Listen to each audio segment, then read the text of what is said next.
Why does this happen to me? Hello everyone, and welcome to the Strimstream. Today is going to be a absolutely magical and musical adventure today. Last time we were here, I was playing a Warlock. I was level 18. I told you I was going to do 9 epic lives in a row, and then I was going to come back and start reincarnating again. I didn't actually do that. Instead, I did 1 epic life. I did it in about 4 days. And now I'm back, playing a new character. No longer my Dwarven Warlock.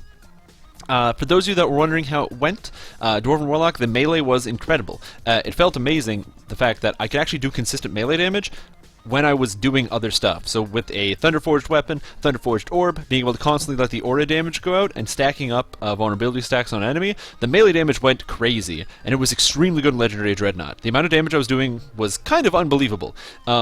If I was just farming stuff really quickly, AoE clearing, jumping around, going as fast as I could, trying to burn through as much experience, epic hard, epic normal, whatever, Exalted Angel was the way to go, or Draconic Incarnation, everything just melting around you, like melting faces. It's kind of the thing you want to do, right? However, the single target damage for like epic elite and raids in Legendary Dreadnought was unbelievable, and the fact that you still get melee power, from a Yielding Sentinel meant that it was kind of crazy, the amount of damage I could even still do while I was an Unyielding Sentinel with like 3,000 HP.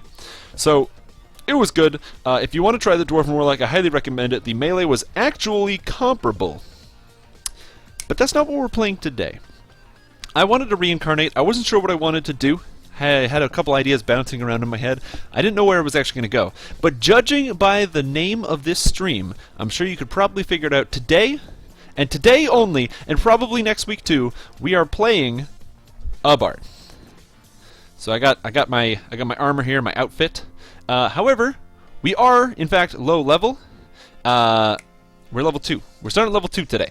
I just reincarnated like an hour ago, and then I took that entire hour to set up my character. And you might be thinking to yourself, but Strimtime, it takes an hour to set up? It does, actually. I did a couple things to make sure my character was going to be good. I crafted myself a nice longsword, acid and bleed. Going to do a lot of extra damage, help me out when I need some melee. I got myself a shield of resonance, so it gives me more sonic spell damage. I got myself a devotion ring, so I can heal myself good. I bought a couple items off the auction house, and then I made a couple other items. Trinket of Sonic Lore for that sonic crit, and a trinket, or a ring of wizardry for that extra mana. I don't have a lot of mana right now, but this character is actually going to be a full spell singer build. So unlike most people where they get the swashbuckler, they go like wow, wow, wow with their little tiny sword, they got the buckler, you know, blocking everything, dodging everything, not really getting hit by attacks and dealing absurd amounts of melee damage, you know, like tier 2 melee damage. This character's not going to do any of those things. I might put a couple of points in the swashbuckler because I'm not going to give up, 16% dodge for 11 points, okay? I'm not going to give that up. That's crazy. But this character is not going to be a swashbuckler. I'm actually going to be a hard spell singer. So I'm going to be trying to put as many points into this tree as possible. Some of you might be wondering, why, Strimtom? Why would you waste your time putting points into spell singer? Clearly it's not as good as a swashbuckler, and you're not going to get capitalized on the Frozen Fury and this crazy melee crap that you can do. Look at this, like spitting ice, 10 charisma, stunning, plus bard level. Like, look at that. That's crazy. I agree with you. A lot of those things are crazy. But I have a feeling Spellsinger is kind of that sleeper OP. I'm going to give you my reasons. Number 1, good spell-like abilities. Sonic Blast is just good for early levels. Kind of tapers off late game, but it's okay.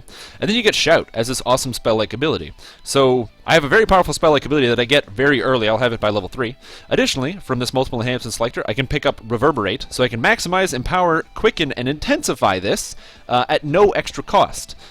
So I can throw this out. It's going to be dealing sonic damage over time. Think Nyax, Biting Cold, but more powerful because I'm going to be able to stack more sonic spell power. But the biggest thing about Bard, Spellsinger Bard, that a lot of people don't think about, is that this can actually be competitive in epics. One of the big problems with DC casters is when you hit epic level, especially epic elite, monster saves go through the roof. So anything that has evasion is just going to take no damage from you. Oh, are you playing Wizard or Sorcerer? Well, too bad. You throw your spell, everything evades, and you do nothing. Which is why Warlock and other casters like that, they can just kind of ignore evasion. This character can't ignore evasion. However, what's interesting is Spellsinger here, they are like, it doesn't actually tell you in the cores. Music of the Sewers, Music of the Dead, Music of Makers, and Virtuoso add +1 to your evocation DCs. Additionally, you get +1 evocation DC here. So that's 5 evocation DC just out of this tree. And I believe there's a couple more you can pick up somewhere up here. But anyway, that's a lot of evocation DC for free. That's not including the fact that I can take other evocations. That's 5 more than you get from most other character classes. That also stacks with your enchantment DCs, and you get 2% critical chance with Sonic and positive spells. So from taking all of these core enhancements, I'm going to get 10% crit with Sonic and positive energy. Plus, boom, I get the heal spell. So I think this character is going to be extremely strong. I'm really hyped to test it out. I want to see if it'll be good or not. And I'm just excited. I think it'll be really, really good. And you guys are going to see that with me. Now what we're going to do is we're going to be playing the game here in just a moment. I'm going to be making some concessions. I'm not going to put all my points into Spellslinger. As I said, I will be going into Swashbuckler because swashbuckling style with a buckler, I mean, why would I give up 10% dodge here?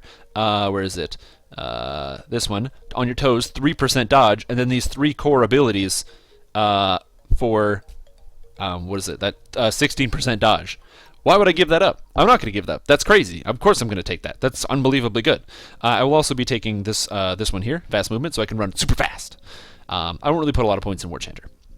But yeah, so that's kind of how I'm going to divide my points. I'm going to see if it works. If it works well, this is where I'm almost done my guide for the Mega Man X build. I apologize it hasn't come out yet. I've been doing some other stuff. But once that's done and posted, this actually might be my next one if it actually works out well. I want to see how it's going to go. So we're going to get to playing here, but before we start, we're going to do the same thing we do at the beginning of every single stream. We're going to use our daily rolls, our daily dice. We're going to start with the silver, the one that every single person in the game gets every single day. And, you know, if you're like me, 100 XP, that's the regular. That's the regular. 100 XP, yeah, that's what I get every single day. But I got a gold roll, everybody. A gold roll. How do you get yourself a gold roll? Well, you gotta go and you gotta subscribe to Turbine Games, subscribe to the Dungeons & Dragons, take a credit card, swipe through your computer machine, and congratulations, you're on your way to hitting roll, accidentally hitting auto run, running around, and boom, getting a 25, getting 2,000 experience points, and Fire Shield Cold. That's right. I get a cold fire shield. Check this shit out. Watch this. Drink it. Boom. I'm on cold fire. Could you do that before? Well, you could if you paid $15 a month to play this game. So that's something you can achieve, and you can be just as cool as me. Boom. 2,000 experience points. Look at that pay to win. I'm almost rank 8. Pay to win right here. That's what we're doing. Now, before we get started again, very quickly, you know, we're going to start off this stream the same way you should start off almost every other activity in the rest of your daily life, and that is with a shot of Jameson. So now we've had some super tasty Jameson. Let's get going. I'm going to be posting an open group, so if you want to do the quests that I'm doing, I haven't done any quests on this character, you're more than welcome to join me.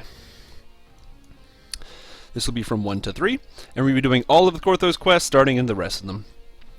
And that is what we're doing. So I hope you guys are as excited as I am. I am very excited. I think it's going to be an awesome experience. Some of the ways that this character works is, I have not had Jameson in too long. I don't know why I did that. Yes, I do. Anyway. I murdered my streak by doing epics. I did not pay attention, and I totally killed it. So my 800 or whatever I had here is now 0. I'll get it back, though. That's fine. So, this character works in a couple different ways. The first way that this character works is Sonic Blast. So, I'm going to be using spells primarily for my damage. However, Sonic Blast doesn't do a lot of damage. It does 3 to 4 per 2 levels. That's not very great. However, I have this Sonic Blast. I've got 2. One is the spell Sonic Blast, and one is the spell-like ability. Spell-like abilities, for those that don't know, are just like spells, except they kind of come from like almost an innate power as opposed to an actual kind of learned magic. And so, is that even going to hit? Bam! 23 damage. My Sonic Blast can actually hit for 23 damage. The reason is because spell-like abilities, unlike regular spells, you can maximize and empower them, apply all your meta magic feats to them. Boom, 27 damage right there. And I'll just go melee this guy. So I can still hit him for like 27 damage or so. With my Sonic Blast, that's pretty good. And this, you can apply all meta magic feats to spell-like abilities. Look at that, and that stun. Ooh. Hey. Get stunned. No, he's ignoring my stun. They're ignoring my stun! I don't have Quicken. That's really the problem here. You can apply meta magic feats to spell-like abilities without increasing their cost. So which means I can constantly throw out Sonic Blasts with Maximize and Empower constantly running on it without increasing the actual cost. So at level 2, which means 3 to 4 damage, 3 to 4 damage is turning into, what is this here, 27. That is a huge multiplier. Could you imagine how much damage it'll do? when I get higher level and I can increase the actual damage, even just by a little bit. And if that's what something that does a D4 every 2 levels does, imagine a D6 every level. That's where the madness starts to come in. So this character is going to be pretty strong. I'm pretty hyped for it. The damages, you know what I'm saying? But yeah. So spell-like abilities, if you did not know, that's one of the reasons why a lot of sorcerers and wizards can still work even into the high levels. Spells can be expensive. You know, the mana costs is prohibitive, right? You can't just cast your spells all the time. You're going to run out of mana. However, with spell-like abilities, you can put up your maximizer and power, all your big spell-like abilities, and you don't have to worry about the actual, actually burning through all of your mana. That's right, Elmo. We're playing a Spell Singer Bard today. Also, I forgot there's going to be a guy spawning over here. But yes, rest in peace, bravery bonus. You will be missed. Now I'm going to murder this guy. Just in case, because I know my damage isn't super high at this level, I did craft myself a fantastic, unbelievable sword. This sword right here, it's a +1 acid longsword of bleeding. Gives me that crazy damage. Other than that, I don't really have any items, so, like, amazing items. I did buy a +2 mithril chain shirt on the auction house, and I love the look of it. I really like this green armor. If Turbine implemented armor dyes, I would be super happy. Being able to just redo all your armors and make them look exactly how you want. Ooh. Ooh. That's what I'm talking about. So yeah. How are you guys doing today? I could talk about how I'm doing, talk about my quests and things, but you know, the interactivity of Twitch chat. A human, of course. I'm playing a human for a bunch of reasons. Oh, I forgot. I can also just use my Sonic Blast to blow up all these little crates here, which is kind of nice. So it just makes it faster for destroying crates. No, man, armor of invincibility is for... I am invincible. Why would I need armor of invincibility? I'm invincible. What would invincibility give me on top? Like, you can't stack invincibility. The 2 bonuses don't work, you know? I might be like, well, yeah, but Strimstream, you don't have... what, invincibility like an item on. You're right, I don't have an extra item of invincibility, but my character is invincible already, so it doesn't really matter. Human's a pretty good race. It's the extra feat and skill points I'm really fond of. Ooh, is that a spider? Oh, we'll take 27 damage spiders. It's nice because it's also AoE, all these Sonic Blasts. Again, it'll do more damage as I level up, but... Smash. But yeah, I just wanted to pick human. A bunch of the reason is because... I'm like, can't focus, I'm trying to do too many things at once. The big reason I picked human is because of the feats, you know? I want to be able to take all the meta magic feats, so maximize, empower, quicken, heighten. So that's 4 feats right there. I also want to be able to take evocation focus and greater evocation focus. So that's 6 feats, which would be almost all the feats you get on a character. And then ideally I'd want to be able to take spell penetration and maybe mental toughness and improved mental toughness. So that's like a billion feats right there. It's way too many. And at some point I also want to try to sneak in, God, what's that feat that gives you charisma to your saves? Force of will? Or it's your force of personality? So, yeah, that's a lot of feats. Being human is going to give me those extra feats. Ooh, ooh,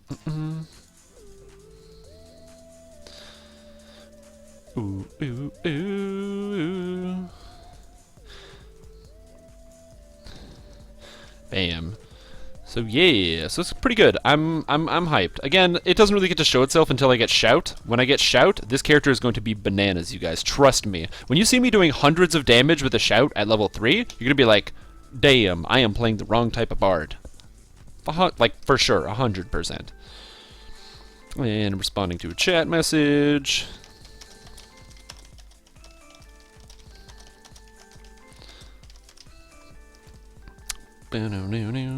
So yeah, it's going to be pretty good. I mean, I did enjoy playing the Warlock, as I said. It was a lot of fun. But also, I did notice something very important. Part of the stream is the entertainment value. You know, you watch it because you want to get entertained. And I know my enigmatic personality is going to bring you here, and that's really why you're all here.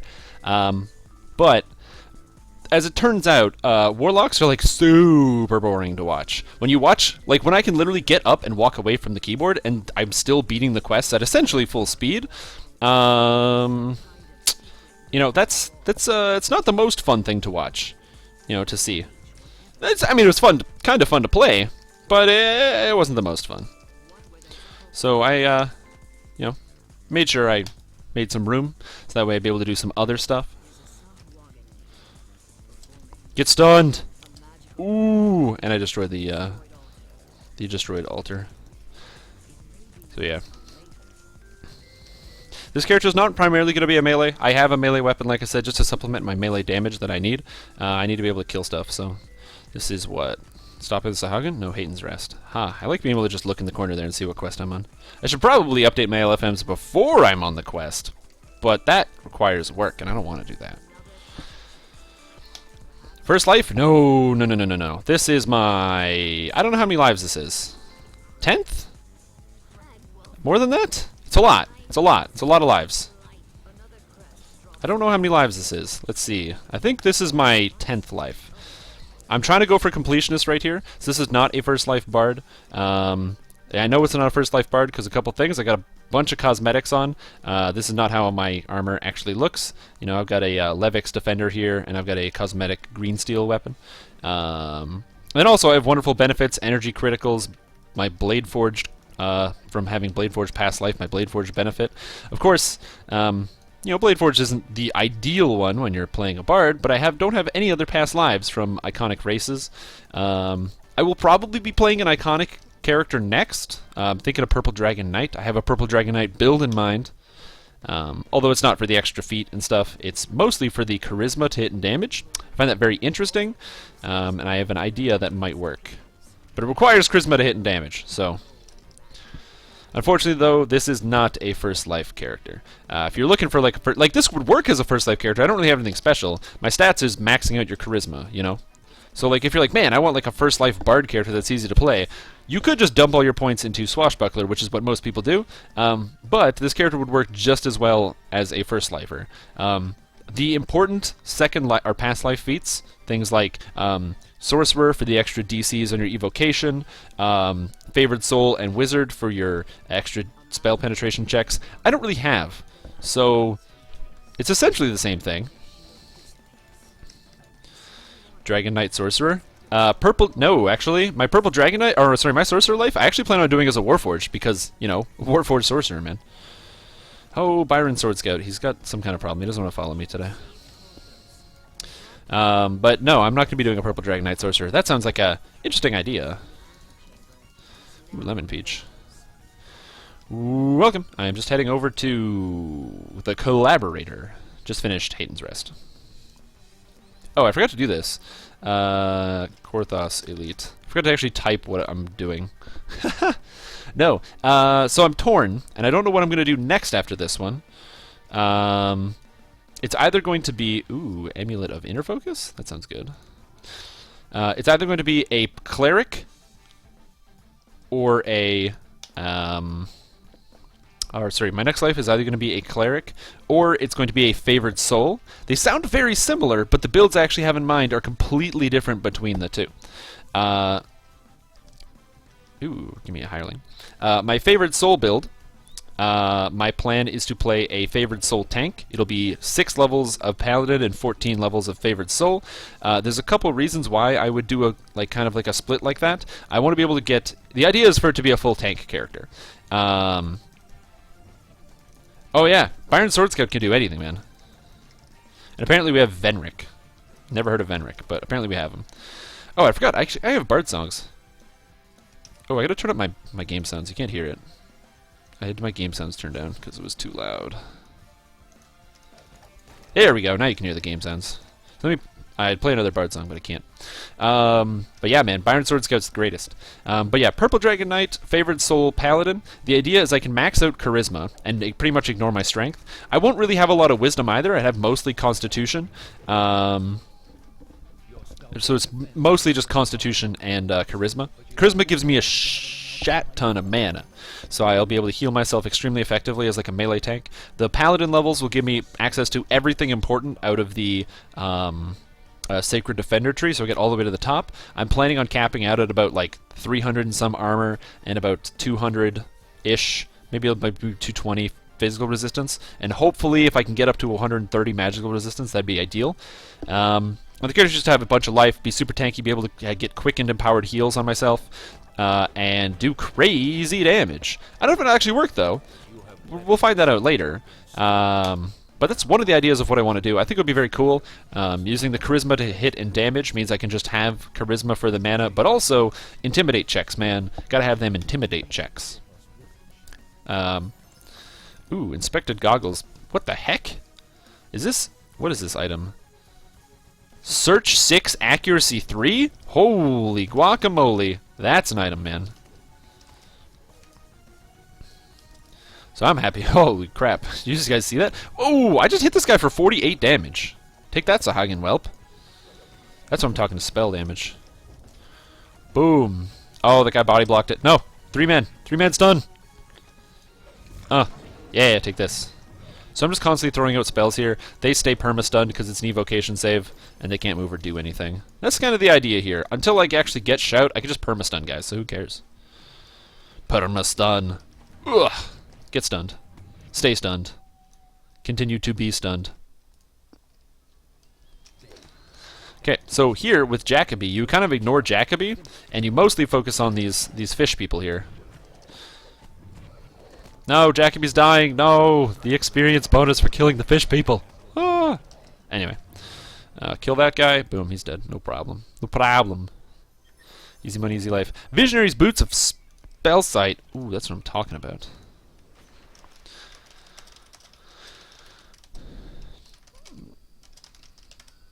I'm going to repeat this one on hard. I like to repeat this one on hard because of the treasure chests. I like having the extra treasure chests, so... I mean, maybe it's just me, but I like it, you know. I'll pick up discarded ring, which I don't need. We're going to repeat. Hard. Cool. Before I go back in, though, I want to spend my enhancement points. I do have 2 more. I don't really need reverberate yet. I'm going to take the mana. Bam. So now I'm at 255 mana. And 255 mana, by the way, is like not nothing. So I just got 70 mana from like enhancement points. And that's why I say Bard is like crazy good. I now have mana of like a real spellcaster. And when I hit level 3, I'll be able to pop on this item to give me an extra 75. So I'll have almost 400 mana, which is crazy for a Bard. Oh yeah, man. Who wouldn't sell their soul for loot? That's like the whole point of selling your soul. Once Lemon Peach gets back in, I'll play my Bard song, you know, so he can get some of the sweet melody. Yeah, get him, Byron. Byron, sword scout, soldier man. He's got a flaming sword that looks cooler than any weapon I've ever seen. That sword looks so cool, man. I don't know where he gets it.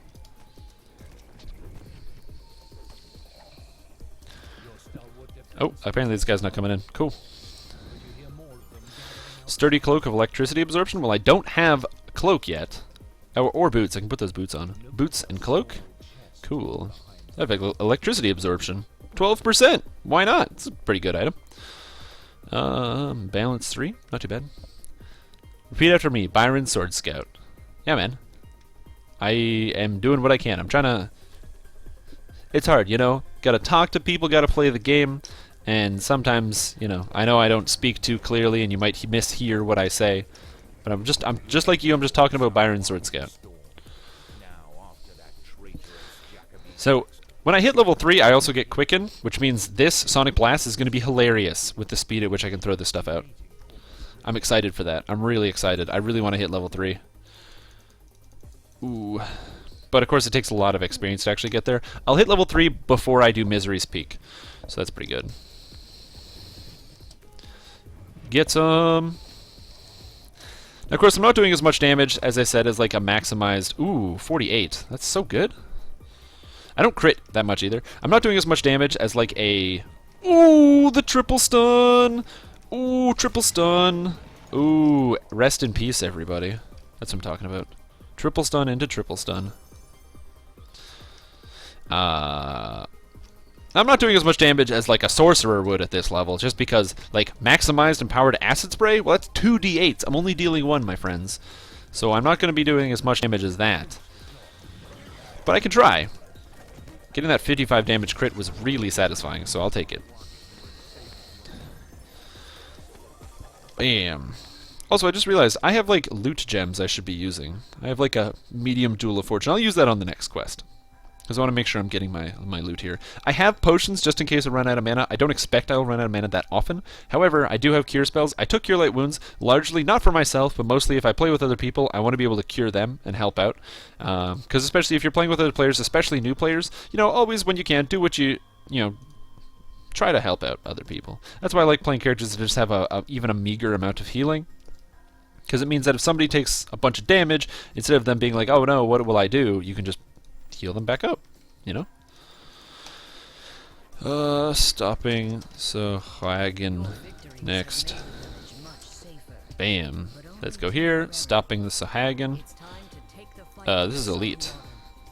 Yeah, here we go. Gotta make sure I pick up all the quests from everybody. But yeah. Now this week has actually been very exciting for me. I've done a lot of Dungeons & Dragons related things. As always, I'm excited for the newest update that's going to be coming out. I don't know if you guys saw it. The update is coming out tomorrow morning. As it happens, every single goddamn time, Turbine will schedule like minor updates. Or not minor updates. There are new quests coming out. So when the new quests come out, I will be, if possible, I will try to do them and stream them, like the new quests. So you know, check in for that tomorrow. But it always happens that I'm like, oh, I get a day off, and then it's like, oh, game is taken down for a hotfix or something. I'm like, can't play the game because it's down. But if I could, oh, you better believe I would be playing the game. Oh, jeez! I reincarnated, but my Slayer bonus is still going. That's neato. Oh, I didn't know that's how that worked. But no, Dominion, it was decent. The new quest is a pain in the ass, I'm assuming is what you said on Elite. Oh, I forgot to summon Byron Sword Scout. Oh no, and I saw Hagen Warriors on me. Oh, permastun. Whoop. Forgot to summon Byron Sword Scout. Yeah, I got to see some of the quests, but I just didn't actually play them myself, you know. Ooh, did that hit anybody? Nope. Get stunned. Oh, he made his stun save. What a total jerk. I didn't even know that was possible. I'm really just kind of hoping for... Ooh, is that an item? Tactical goggles of spell penetration? Yeah! Give me spell penetration. That sounds great. Spell penetration 1. I could use that. Can I search these doors? Oh, the bonus search check, man. It's all about that search check. I got a 5. It's not bad for a level 1, who is not a rogue. My performance is pretty high. I'm going to try to keep it as high as possible. Yeah, breakables. Man, I like having Sonic Blast. I haven't had Sonic Blast in a while. It's nice when you can just like smash down breakables very, very quickly. Cool, Lemon Peach is in. Take this, Sahagin. Oh, he body blocked it. What a jerk. I was trying to throw my Sonic Blast in here to get the barrels. He's like, nah, XP. I will restrict your XP. But I had a very interesting week. One of the things I did this week is I actually got to run a Dungeons & Dragons campaign, a brand new campaign with some of my friends. And I have to say, it was a huge success. It was a lot of fun. I was playing the campaign with people that had never played Dungeons & Dragons before. And I have to say, I had a lot of fun. We played the greatest rule set ever made for Dungeons & Dragons. Rule set 3.5. A little bit of a homebrew. I do have some custom rules for 3.5, but at the end of the day, you know, it is 3.5. And yeah, we played some of that. Everyone was a brand new player, and I kind of gave it like the whole Elder Scrolls treatment, you know, where you start off, you're a prisoner, stuff like that, so your past behind that doesn't really matter, kind of thing, and that's how they all meet up in the same place, because they're all prisoners. Ooh, man. And it was a lot of fun, let me tell you. So for those of you who have played Dungeons & Dragons before, you might understand this. For those of you that haven't, you might be a little bit confused. So we played Dungeons & Dragons for about 5.5 hours, sorry. So for about 5.5 hours, we played Dungeons & Dragons. And in that 5.5 hours that we played Dungeons & Dragons, the party got off of the boat that they were on. They got marched into an office. They got processed by the government. Then they went into a bar. Then they got a... Oh man, how did Byron get in there? I don't even know if that's possible. Anyway, they went into a bar. The barkeep asked them to pick up a keg, totally like Sigmund Bowerson's quest. I just stole it. The barkeep asked them to get a keg from the basement. They got the keg from the basement and found a secret door. And then they went back to the bar in 5.5 hours. Now, if that sounds slow... There's a lot of arguing. One of the players didn't want to go into the basement or check out that secret door. All he wanted to do was, you know, drink in the bar. So that was an interesting experience. I got to see them all argue about what they wanted to do, which I thought was very entertaining. No, Byron Sword Scout! Byron Sword Scout! He's alive. Good. Man, Byron does not get healed.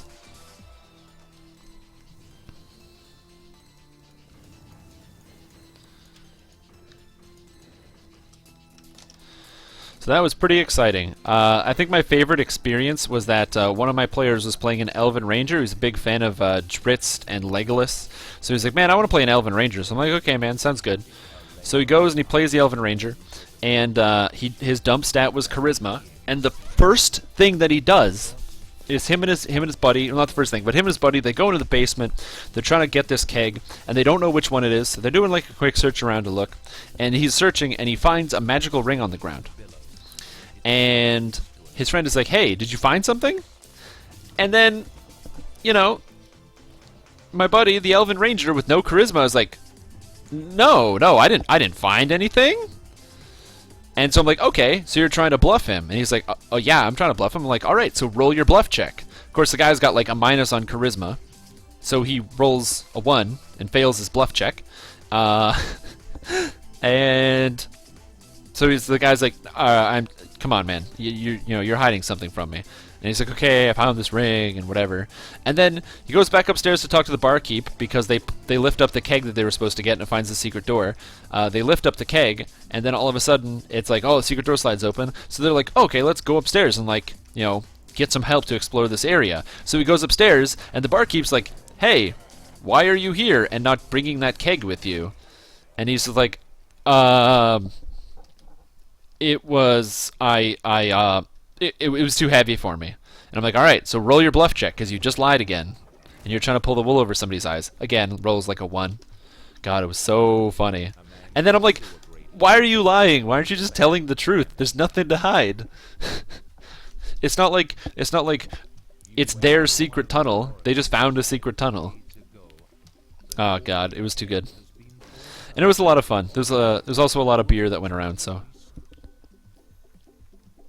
Oh. Welcome. We just moved on to Redemption. Oh. Oh. Welcome. We just moved on to Redemption. Definitely know how long some campaigns. 6 hours one day, walking around town, buying, selling, preparing. Yeah, exactly, man. It just happens like that, you know? Sometimes you don't even do anything. Oh, snap! I can find traps. I totally forgot about that. I don't know if this guy's gonna get the traps, but I found it.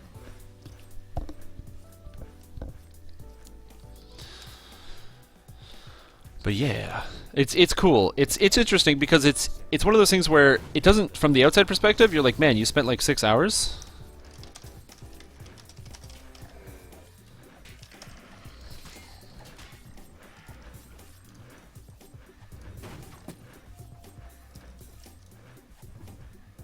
It's one of those things where if you don't play Dungeons & Dragons, you might not entirely understand like how a lot of the systems work, because you're like, man, 4.5 hours to do that, but it's people talking, deciding what they want to do, especially because their characters are not supposed to be familiar with each other, so they're like not really friendly towards each other.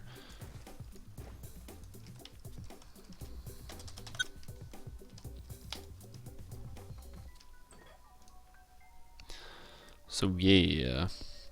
I don't know, it was a lot of fun. It's something that I haven't done in a long time, is be a dungeon master. Being a dungeon master is a lot more work than just being a player, because when you're a player, you show up, you bring your beer, you bring your bag of dice, and you just, you go play the game. You say, okay, I'm gonna, well, everyone is thinking, okay, I would like to go to, the store, and you all go into the store. This one person says, okay, are there any open windows to the store? Wondering if they can rob it. Things like that.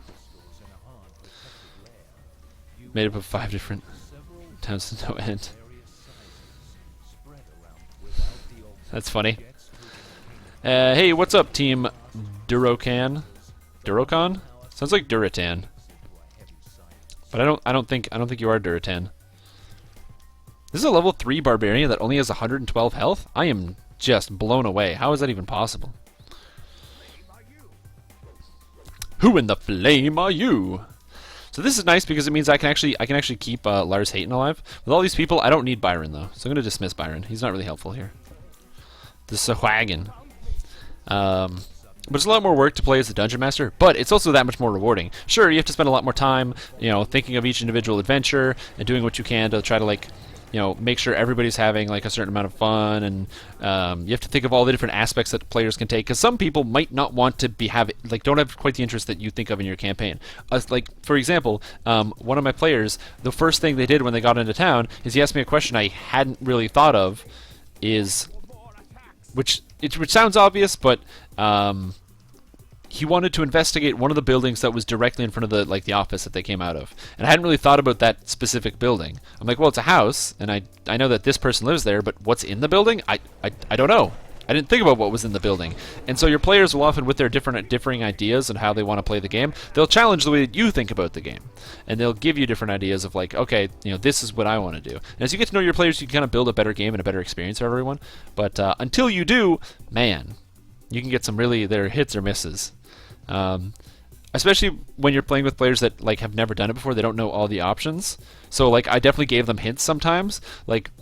I remember they're after they pull open the secret door in the base of the tavern, they're like, I wonder if anyone has used this secret door before. And then they're trying to figure out, they argue. 25 minutes later, I'm just like, I wonder if anyone in your party could track, or to see if they could track anyone who is in this hallway. And then of course that's when my friend goes, oh, I'm a ranger, I can track. And then he goes and does the tracking and stuff. And I said, I just find it really funny sometimes. Skin color of every person he meets. That's when you just say Warforged. He's a Warforged. Alternatively, you could say skin color as well. I think that'd be funny. What color is the skin? Well, it's skin colored. Ursa.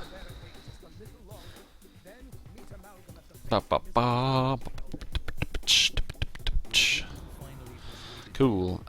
Next is Necromancer Doom. Necromancer Doom. Necromancer's Doom. that's funny though. Yeah, my game, I don't like using a lot of the extra books. I find a lot of the extra books are sometimes containing very overpowered things. I like some of them. I like some of the different options you give your characters. Like a couple feats I really like are the energy substitution feats. I think the idea is just cool that, you have a character who's like an ice-focused character or something. Maybe they're born in the north or something and they're a sorcerer from the different area of the world, and so they don't have a fireball. They have an ice ball that they throw. Something like that. I think that's very cool. But then there's other feats and things that are just kind of broken and overpowered. If you've ever played a 3.5 Warlock, it's not so much broken and overpowered, it's just really poorly written, but some people want to play it. Like, the 4th edition Warlock's pretty cool, but 3.5 Warlock is like, woo! What are you playing here, It's not quite as clean and good as the other Warlock. Or, sorry, as the other Warlocks. Like the ones you might be familiar with in Dungeons & Dragons Online and things like that.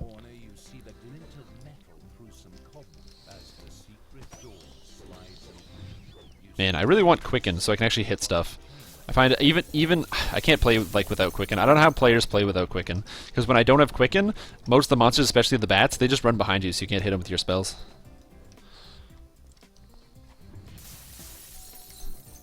So I'm just gonna throw my spells essentially straight down to make sure I hit everything.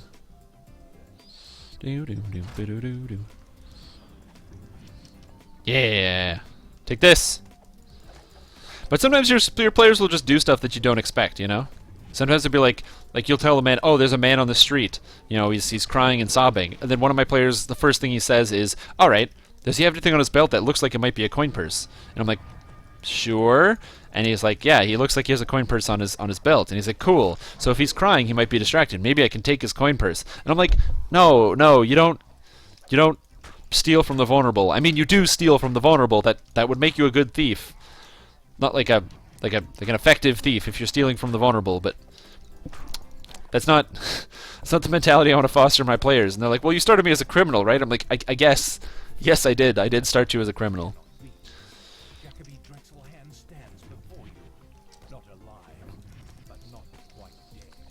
Smash. Die, Jacabi Draxel hand. The melee damage is just better for beating up Jacoby Draxel.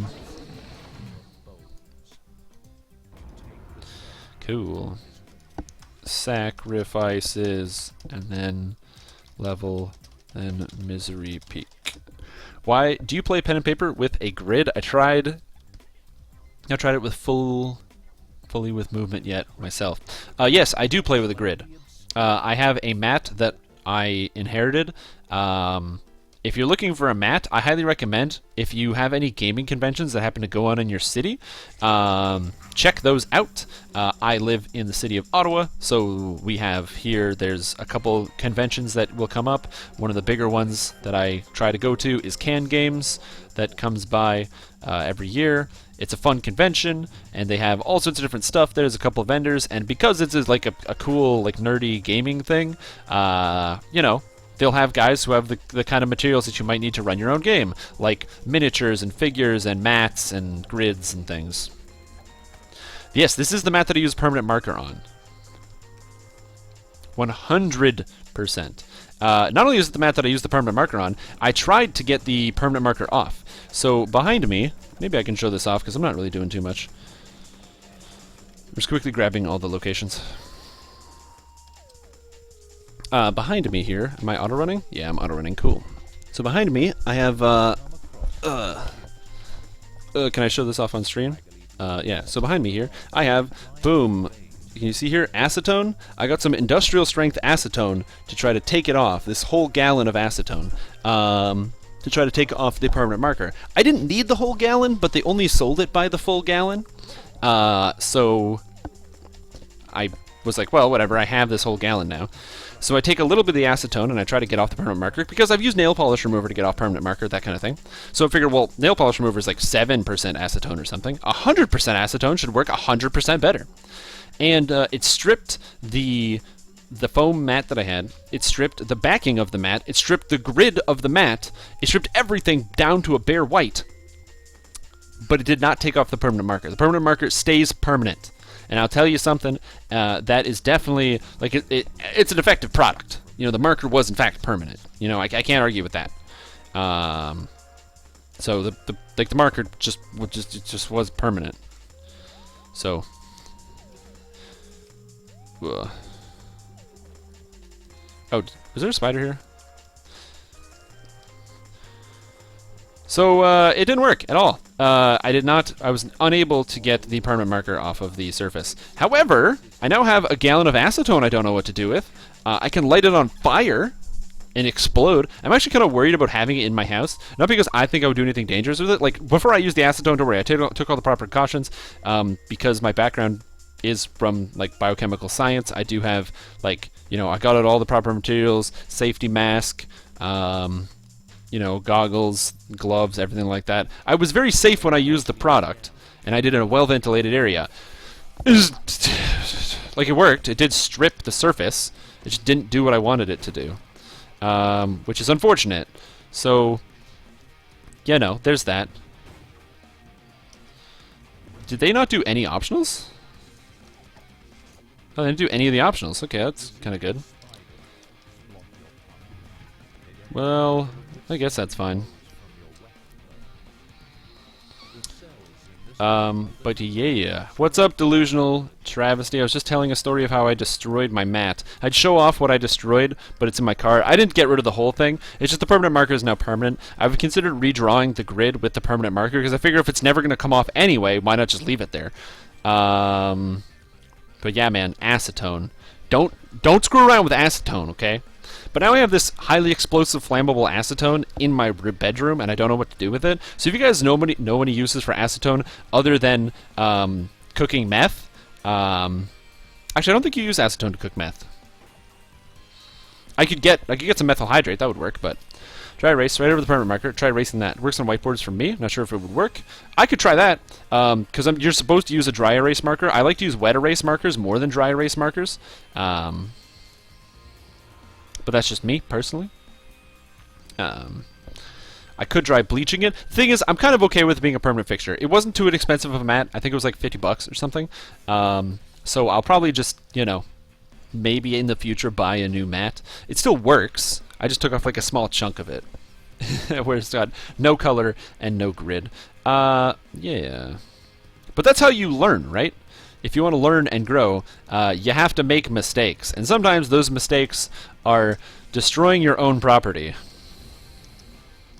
Yeah. That's okay. It makes a good story, right?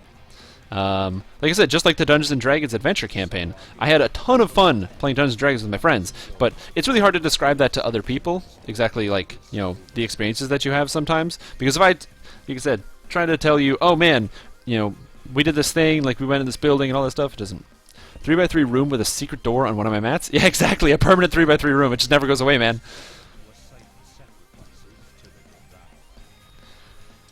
I don't want... No. I'm not gonna do that? Okay. I'm not gonna, like... Yo, prank, it's acetone, lol. Like, that would be, like, pretty rude. It's just a prank, bro. It's just a prank. Call that section the lake. Oh, genius. It's the instead of a permanent secret room, it's a permanent lake. Genius. Please say dry erase. It works with whiteboards. I forget what I'm running with. Non-plastic face. You can use it to clean the watch. Yeah, I like I said, it would definitely work to clean off certain surfaces, but I don't know. It's difficult. So now I have this gallon of acetone. Again, it's probably fine. Where's the Bard trainer? Is he here? Is it up here? Bard's up here. So we're going to take Quicken right away. Quicken Spell is an unbelievable feat. If you have not taken it, I'm a big fan of Quicken Spell. True fact. Community manager Cordovan, who sometimes pokes in on these streams, is a huge fan of the Quicken Spell feat. I don't know if that actually means anything comparison to my stream, but it is just a true fact. I'll show you why it's amazing. I take Quicken Spell down here. Q is for Quicken.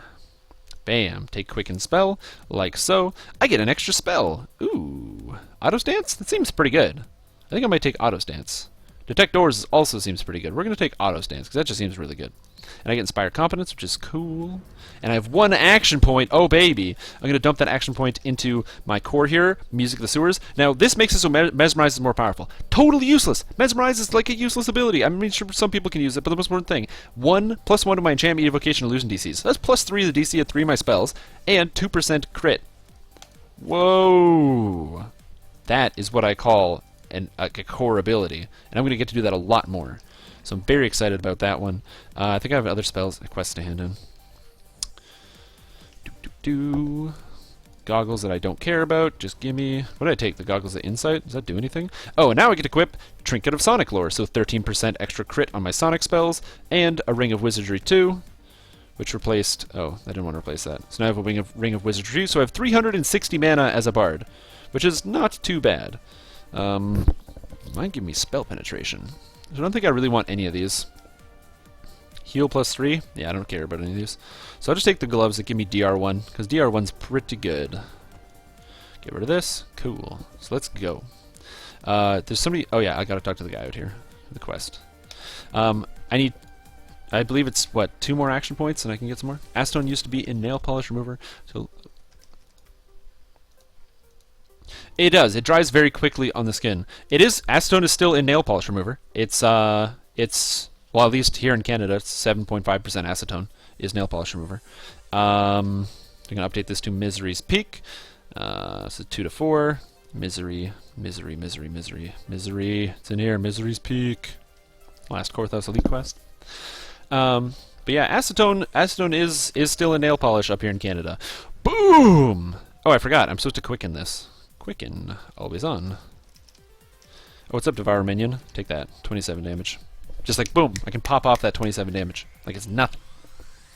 I really liked acetone when I was working in a lab just because it dries super quick. So if you're like, man, my hands are taut, you spray some acetone on your hands, don't do this. But if you spray some acetone on your hands, boom, cools them down like right quick as it evaporates off of you.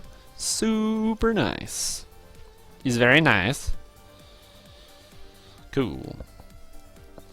I'm not going to give somebody pure acetone. I also don't know how to dilute it. I don't have any other solvents to dilute it with. So So that would be a bad idea to try to try to dilute it myself. I don't think that would be a smart idea if I want to be safe. Yeah, that's it's great as for prepping metals and also as a paint thinner. Although it is a very it makes your especially any kind of oil-based product or solvent-based paint, it dries much quicker. So if you're going to be using acetone, it's great for like different types of epoxies, different surfaces. You're talking any kind of pre-catalyzed epoxy product, it'll work really well. Because I know tons about paint and paint products. That is like my thing, man. That is my thing. Paint and paint accessories. Gonna give this guy a nice little buff. Inspire courage. Boom. Gonna throw out some more spells. I'll let him have the kills. I don't care enough. Whoop. 31 damage. Whatever. 23. Oh yeah, well if you're trying to get oil off your hands, it's one of the best solvents you can get around. I would absolutely do that. Oh, that could be a good idea if I want to get oil off my hands. It's like washing your hands with methyl hydrate. Another great solvent. Although not quite as flammable. What if you're bored, actually, and you want to do something fun with acetone, which is what I could do, you can do a magic trick, take some acetone, and then take a styrofoam cup and drop it, like, so take some acetone, put about this much in a cup, and then put take a glass cup, this is important, take a glass cup, pour acetone into your glass cup, about like an inch of acetone, and then drop a styrofoam cup on top of the acetone, and you will watch the styrofoam cup immediately dissolve into the into the liquid. Welcome, welcome, welcome. We are inside Misery's Peak. It probably does mix with water. I just don't want to risk it being explosive or something terrible, because it's 100%. I don't like mixing 100% of anything with most things. This life I am doing a pure spell singer bard. Some people like to play crappy swashbucklers and things, but because everybody knows swashbuckler is obviously bad because it's only a tier 2 DPS. It's not a tier 1 DPS like your barbarians or your wolf druids. Quart per full tank of gas. Yeah, I've heard about a lot of people using acetone in for their gas as well. Oh man, my sensitivity's too high. So this character is going to be a full Spellsinger Bard. I will be dumping a few points into Swashbuckler, but that's exclusively for the run speed you get here, and also for the Swashbuckling style for 16% free dodge, because there's no way I'm going to pass up 16% dodge. Yeah, man, I don't want to play some shitty, crappy Swashbucklers. Poopy, garbage Swashbucklers. You understand? You guys are like, oh my god, Swashbuckler's like probably like, really amazing or whatever, because it does like a bunch of damage and things, and it makes you super tanky, and you're like really good. Yeah, except the big problem with Swashbucklers is you're not casting spells to deal your damage. So like, what's the point? Like you're a bard and you get magical spells, but you're not using your spells for damage? Why would you want to play a Swashbuckler? Like, that makes no sense. Know what I'm saying? Do you guys understand what I'm saying to you? Like if you're playing a Swashbuckler, how do you use Maximize and Empower effectively? Like, I'm just not sure how you'd use Maximize and Empower effectively. But the thing is, oh no, zombie, come back! Oh, I got stunned. Ooh, see? What are you gonna do if you're Swashbuckler? Zombie jumps down there. Are you gonna like just be like, oh no, my sword doesn't reach that far? No, you're not gonna do that. Because you're not a Swashbuckler, because you play a caster bard. And you can be like, ugh, you know? You gotta make that sound, though. You gotta be like, ugh. Like, it sounds like you're coughing, like, ugh. Ugh. Now, of course, my melee damage is still going to be pretty comparable with my spells, maximizing the arc of their swings. Unfortunately, you can't maximize your melee attacks. I know, I just played a character that used Maximize, Empower, Quicken, and Intensify, and unfortunately it did not work on my melee attacks. And my melee attacks actually still did more damage, which was kind of amazing. Comet Fall cookies. Can you maximize cookies? Because if you can, that is amazing, and I will have to try that. Welcome, welcome. We are inside Misery's Peak right now. Heal self. Boom. 13 life. Do I get improved meta magic? Oh, I don't as a bard. That kind of blows. I want improved meta magic quicken. I didn't realize that was not an option as a bard. Probably should have known that. Cool. Clump up all my zombies. Here's what I can do as a bard. Look at this AoE. Ooh. Ooh, is this AoE damage? Ooh. Ooh, look at that. Look at that, ladies and gentlemen. Area of effect. That is what I'm talking about. Okay, wall of text. It's time for Strimstream to read this in his American voice. When I was in my physics class in high school, the sub wasn't paying attention, so I had some fun. Took apart a wand lighter that ran out of fuel and took the button, and then took a glue stick and stabbed 2 thumbtacks through it and hooked up the button. Filled it with a little bit of isopropyl. I'm assuming you mean isopropyl alcohol, but yeah. Put the cap on, shake it up, push the button. Spark would travel between the thumbsticks and light the fuel to shoot the cap. Wonder if I could redo it with some acetone. Yeah. Oh, don't worry. My sound burst is going to be off the charts. Ooh, welcome. We are inside Misery's Peak. We're at the big giant room with the spiders. In America. Oh, hello. Hey, what's up? Jet Stingray. How you doing? Welcome to the Strimstream. The wonderful stream where we, as a group, get together and watch somebody play a video game that almost nobody plays. That's right. Normally you could spend your time going to see that new Captain America movie, playing video games yourself, you know, working on your algebra, boning up on your calligraphy, you know, doing things that could actually maybe... Oh, 58 damage. What a tumble. Oh, God. But instead, you're going to get to spend your time watching me play a video game you've never heard of. Or even if you have heard of it, it's like unpopular. You know. But I'm doing what I can, you know. Got to bring it up. I want everyone to play this game. First Life, my friend. I don't play First Lives over here. Actually, that's not true. I do all the time. But this character is my main character, so I'm currently just going through. I'm trying to become a completionist. But yeah, man, it has been a long time. It's been a long time. Sound burst off the chart. Maximized, empower, quickened, heightened, greater shout. Oh yeah, but you have to understand, having a sound burst while I'm in heroic levels with an extremely high DC that everything fails at. This is a will save? Wait, the Sonic Blast save is a will save? But it's evocation? That's amazing. I didn't know that. Cool. But yeah, man, always TR. But yeah, so this character is a reincarnated character. I have a lot of past lives here. What have I got? Oh man, I don't want this song. Or this song. Or this song. This song's good though. I got a lot of past lives here. What do I got? I got my heroic past lives. I've done Artificer, Druid, Fighter, Monk, Paladin, Ranger. In fact, if you're curious, I can actually go through them. My Artificer I played as a melee build. I played the Mega Man X melee build. Whoo! Telling you something. Mega Man X melee build is unbelievable. You haven't got a chance? Melee Artificer? I'm talking you got a Bastard Sword in one hand, you know, so it's like you're carrying around Zero's sword. And then also use your Rune Arm to be Mega Man X's cannon, you know, the X-Buster. Super good build, very strong, worked in epics actually. It wasn't like top tier DPS, but it was probably a little bit behind Swashbuckler. I did Druid, I did a Barbarian, so it was 10 levels of Druid with 8 levels of Barbarian and 2 levels of Fighter. It worked fairly well. I mean, I had a lot of fun with it, so I think that's kind of important. I'm going to put this on this side so I can see my team's health bars so I can keep them alive. Because I am actually playing Party Healer right now. That's the nice thing about being a Swashbuckler, or say a Spellslinger, I can be Healer very easy. I am going to take Reverberate. I'm going to take Reverberate. Are you kidding? That dot is unbelievable. Little bear. So yeah. What's up, Galargo?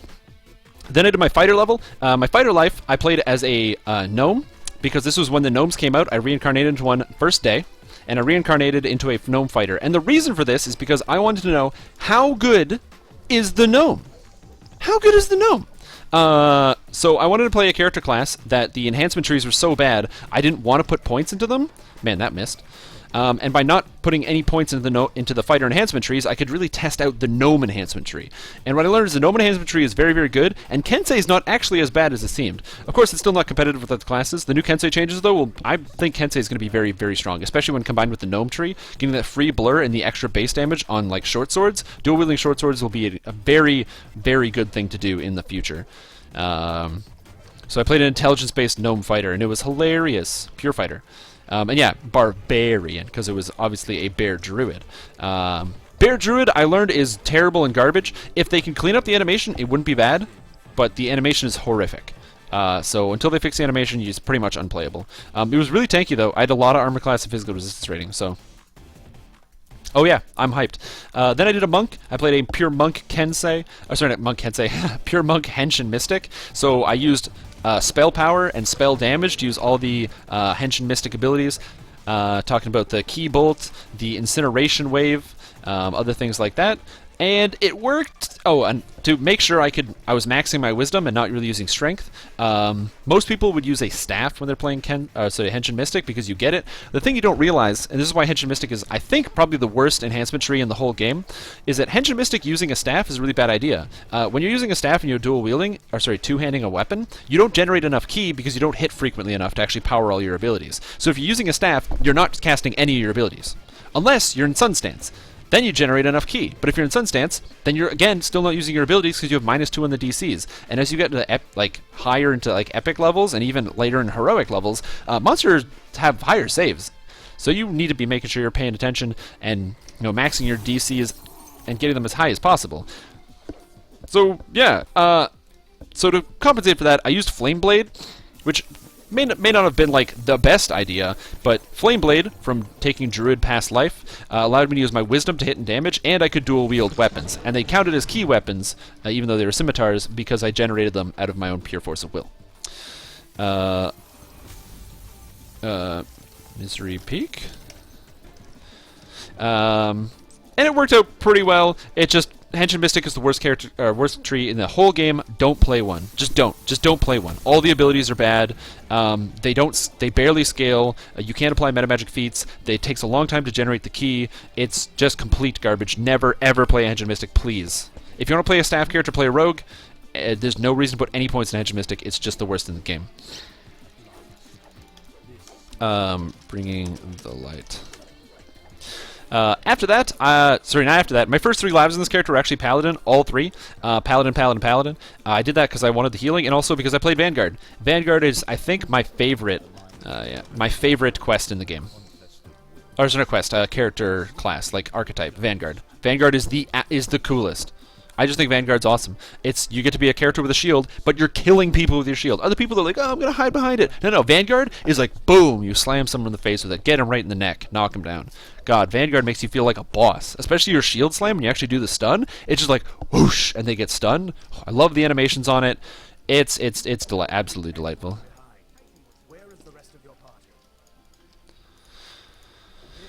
Cool. And like magic, the snows stopped. And let's see here. Anything good here? Dexterity. Well, I already have the gloves. What are the gloves? Is these protector gloves? Sure, I'll just take the protector gloves. Okay, I'm just gonna quickly re-grab ship bus.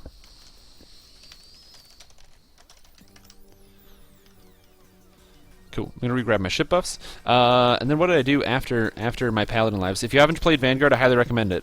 Vanguard is sick. This is a cosmetic shield. It's not technically a cosmetic shield. This is Levik's Defender, a raid shield that you get from doing Hound of Zoriat, the raid. Not legendary, but regular Hound of Zoriat. I made a copy of it because I think it's really cool. This item here, my chain shirt, it's actually a mithril chain shirt. You can't get these anymore. It's a pretty good item. So, yeah, Kensei Harper would be sick. That's what I played. So. Anyway, what else do I have on lives here? Then I did a Ranger life. I did that my Arcane Archer. If you've seen the guide, or if you want to play a Ranger and you're not sure how to do it, I highly recommend my own Arcane Archer guide if you're doing for leveling. It's the nice build because it never slows down. It keeps at the same power level curve. You start, you get strong and then you stay strong. It never dips. It doesn't spike too hard, but it never dips. You'll always feel consistent. So, yeah, I just like the way it looks. I think it's cool. So yeah, that's, That was my ranger life. That's when I discovered that Arcane Archer is unbelievably strong, and then I never played it again because I can't play strong character classes. Then I went Warlock with my last life, just the Dwarlock. And then I did a Wizard life, where I played as a Wizard challenge build. I tried to play Wizard using only force damage. Only force damage. I did not use any other types of damage. No firewalls, no fireballs. I used only exclusively force damage. So as a result, it made me have to use crowd control a lot more often. And welcome, Lessa 101. It made me have to use crowd control a lot more often. It made me learn a lot more about the different options you have when you're playing as a wizard. A lot of people are just going to go smash, smash, smash. I also restricted myself from using Pale Master. No points in Pale Master either. It was, hey, do you have a site where you have links to all of your builds? Hey, you know, I have a link here. No, that's not the one I wanted. I have a link to it here. Hey, 2 people posted. That's beautiful. So I have a link to it there. And I technically do have a place where I have all of my builds. I don't actually... Sort of. It should be here. Let me check. The problem is I can't have it here because this is not my page.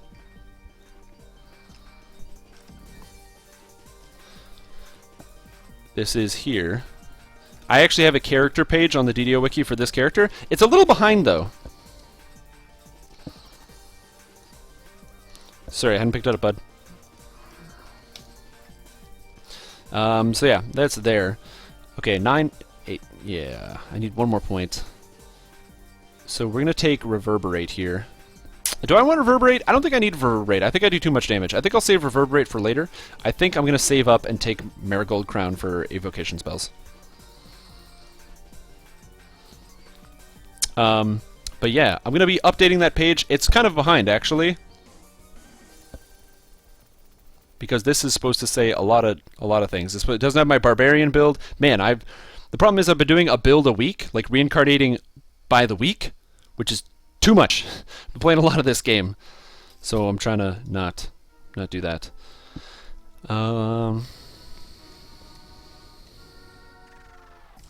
This build can't make... I know, it's a totally useless build, guys. I will be posting a guide for the Maverick Hunter build. But like I said, I've got my 2 guides there, the Acid Arrow and the 100% Pure Force, no Elemental Negative Archmage. I think Archmage is unbelievably overpowered. Welcome, Will from Debut. Welcome to the stream. But yeah, so that's kind of what I've done here with my characters and my lives. And then I've done some like epic lives and whatever. That doesn't really matter. The way that I play the game is I play, as I like to call them, garbage characters.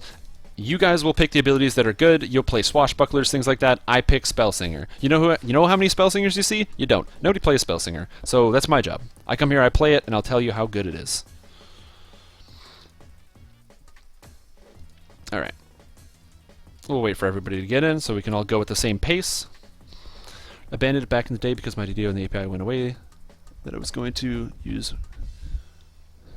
Yeah, I kind of wish that there was a way for you to extract information from the DDO servers. I don't know if there still is in any capacity, because I really liked I like the way I can integrate most games with an app. Like I like to play Destiny a lot, and that game was really fun. And there's so many apps that just scrub the API and give you data and allow you to do different things. All right, now they're all here. Let's get back to Zerging.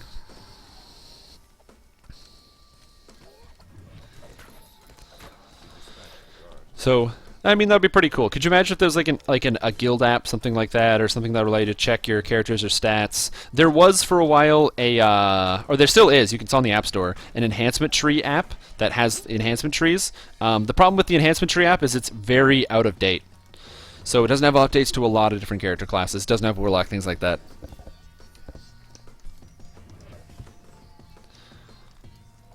Yeah, exactly. So it's something that we won't be seeing a lot of anytime soon. Which is kind of unfortunate. I think it would be like a cool, but again, it's also like the development time. Would it be worth it, etc.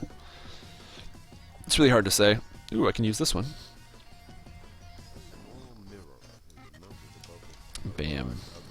Ah, Ramsey Moorcourt, a large, ugly fellow. I mean, that's just rude. Calling him large and ugly? That's just rude. Cool.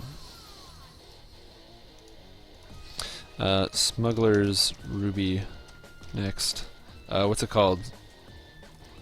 I don't remember the name of the quest. Smuggler's something. It's the guys that smuggle the things. This is a quest. But yeah, if you were ever, because I usually try to play the worst character classes, I don't need to play the good ones. I know why the good ones are good, and there are people that are smarter than me that will be able to refine it, probably like refine the character builds better than I could. So I don't need to check out those those things and see is it good, is it, or that kind of thing, because everybody already knows that certain character classes are good. Everybody knows that the druid ranger thing where you do the wolf is good, things like that. People already know these things are good. I'm trying to see what else could be possible, what else is good or bad, or see what else is out there. So if you're sitting there and you're like, man, I have this character build idea, but I don't know if it's good or not, you can always feel free to let me know, and I will critique and try to help you with your character build. Yes, that's just what I do. I'm just a helpful kind of guy. That, and also, I just like looking over builds. I like other people's ideas as well as my own, just because I can have as many creative ideas as I want, but then somebody will just say something that kind of throws my head for a loop, and I'm like, oh my god, I have to make this character.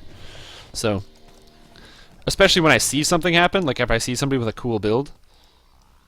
Oh, where's this guy? Can I heal him? Is out of range? Where is he? Cool. I don't want to listen to this song because the song sucks. This song's great. But yeah, I have a couple ideas. I can't decide. Actually, you know what? If you guys are here, you might be able to help me decide what character I would like to play next. I don't mind that one that much. I usually use it as a chance to go to the bathroom, something like that. That one's not that bad. The problem with is the Elminster one. I can't handle the Elminster one because you just finish the quest and you're like, okay, cool, I'm gonna go AFK. But then Elminster is you just start the quest and it's like, no, I'm not gonna go AFK and start the quest. That's dumb. But I can't decide which one of these characters I want to play next. Maybe you guys can help me. After this life, after I test out, and potentially, depending on how good or bad it is, I might write a guide for it, but I have to play it out first. Depending on how good or bad it is, after this, I'm for sure going to be playing either a cleric or a favorite soul. The cleric, I'm going to be playing Divine Disciple. Now, before you say, but Strimstream, Divine Disciple is not actually that bad. It's pretty good. No, friends. Do you know that Divine Disciple has two options? You can play as a light caster, where you get incredible things like, Holy Smite as a spell-like ability, or Flame Strike as a spell-like ability, which is redonkulous. No, friends. No. And you even get Sunbolt, which is crazy. No, how about instead of all those amazing abilities and spells, how about we go negative energy, huh? How do you play a Nega Cleric? The negative energy cleric. Is it a terrible idea? Yeah, it is a bad idea, and I'm going to play the crap out of it. I'm piped for the Nega Cleric. It's going to be all Necromancy focused, negative energy. It's essentially just like a crappier Pale Master, so we'll see how it works. However, because negative energy does scale from heal, I'll still be able to heal myself and provide support, even if it's a really terrible character build. But I'm hyped. I think it might actually not be that bad. So I'm going to give it a shot. And then for my favorite soul, I was originally thinking of playing a pure caster favorite soul, but then I kind of got this idea stuck in my head. What if instead of a pure caster favorite soul, you play a tank favorite soul? You know what I'm saying? So play a favorite soul, but with 6 levels of paladin, 14 levels of favorite soul. The reason for the split like that is that with 14 levels of favorite soul, it gives you access to all of the important healing and regeneration spells. So like restoration, things like that. Kobold Ringleader. Elite. Hard normal.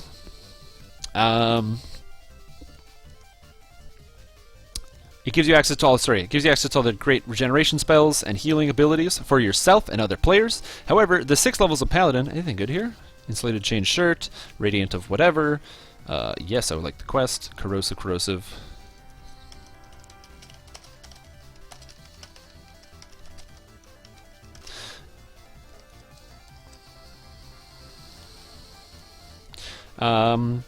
Sorry, I was spacing. I'm reading chat at the same time. I'm trying to read in-game chat, read chat, play the game.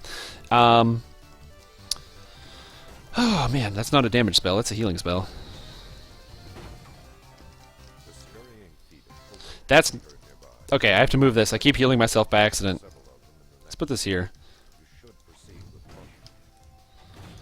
But the idea is that by taking the Sacred Defender and getting the 6 levels of Paladin, I get the first 3 cores of Sacred Defender, which makes me seasonally tanky, and the Sacred Defender tree, especially at the top, gets an amazing amount of physical resistance rating out of the tree. Physical and magical resistance rating. Ideally, from just Sacred Defender, I'm looking at pulling like almost 60 physical and magical resistance rating, which sounds like it's a lot, because it is. It is a lot. It's crazy how much defense this gives.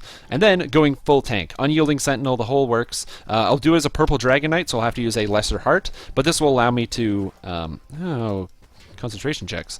By doing it as a purple Dragon Knight, it allows me to do comparable melee damage, because I don't really need to pay attention to strength.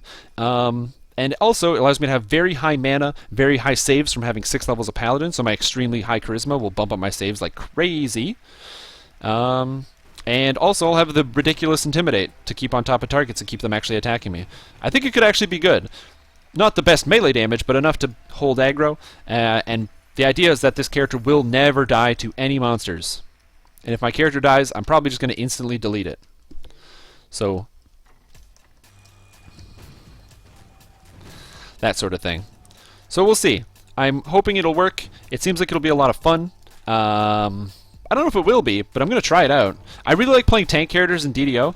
If you haven't played a tank character before, they can be a lot of fun, especially when you can be like, when you join a raid group, and it's like, okay, we need somebody to tank ZZ. And you're like, oh, no problem. I will tank ZZ, because I'm that somebody. Like, that's just a good feeling to be able to support your group in that sort of way. But even more than that, Intimidate does work. I've heard a lot of claims from people that Intimidate doesn't work. So the way Intimidate used to work, this is before, I believe it was patch 28. I think it was 28. It might have been 27. But anyway, before patch 28, the way Intimidate used to work is when you use the ability Intimidate, it would make monsters near you. It would just sort of like just increase your threat by a percentage or something. It was not really specific how it worked exactly. However, since the 28th, they changed the Intimidate formula. So the first thing that Intimidate does is it adds threat based on your Intimidate skill. So it gives you 200 points of threat, like damage points of threat, per points of Intimidate. I believe it's every per point of Intimidate you get on a target. So if you Intimidate and you get 100, it's as though you just hit that target for 20,000 damage. Okay? So ideally you want to have Intimidate over 100 at level 30, because 20,000 damage is like 2 Barbarian crits. So, you know, you want to try to get it as high as possible. Ooh, look at the stun! Ooh! Oh, look at the stuns! Kobolds can't get me. God, that feels good. So you're trying to get as much crit as possible. As much Intimidate. But Intimidate also has a shorter cooldown, has almost no activeness to it. So you can Intimidate and then immediately do something else. You can just weave it into your attack animation, so it's almost like you're not spending any time intimidating.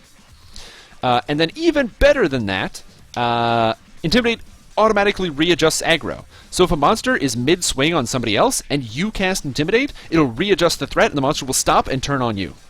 So it actually recalculates the aggro. Most effects, if you damage a monster, the Bullet Knuckles isn't trying to kill me, even though I was the first person that hit him, and I had done the most damage at that point. He was focused on the skeleton because that's what was close to him, and the skeleton probably has less life than I do.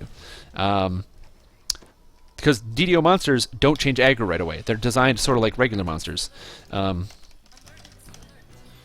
So, like, if you're playing regular Dungeons & Dragons, if a monster wants to kill you, it's going to kill you. It may not switch off of killing you for no particular reason. It just wants to kill you. And that's the way DDO is kind of programmed. Sometimes a monster will go straight for somebody, sometimes it'll change quickly on aggro. You know, it's all different. Intimidate ensures that you have control at all times. Additionally, the opposite is true with Diplomacy. If a bunch of monsters are attacking you, Diplomacy does the same thing. It automatically ships aggro off of you.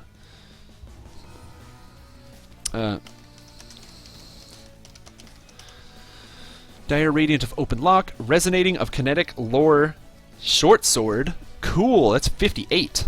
Yeah, please. I don't need a sword. I'll take that for level 5. Thank you very much.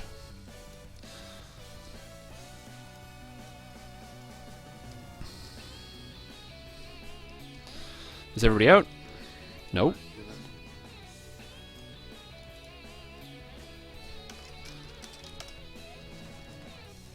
Anyway, when somebody leaves.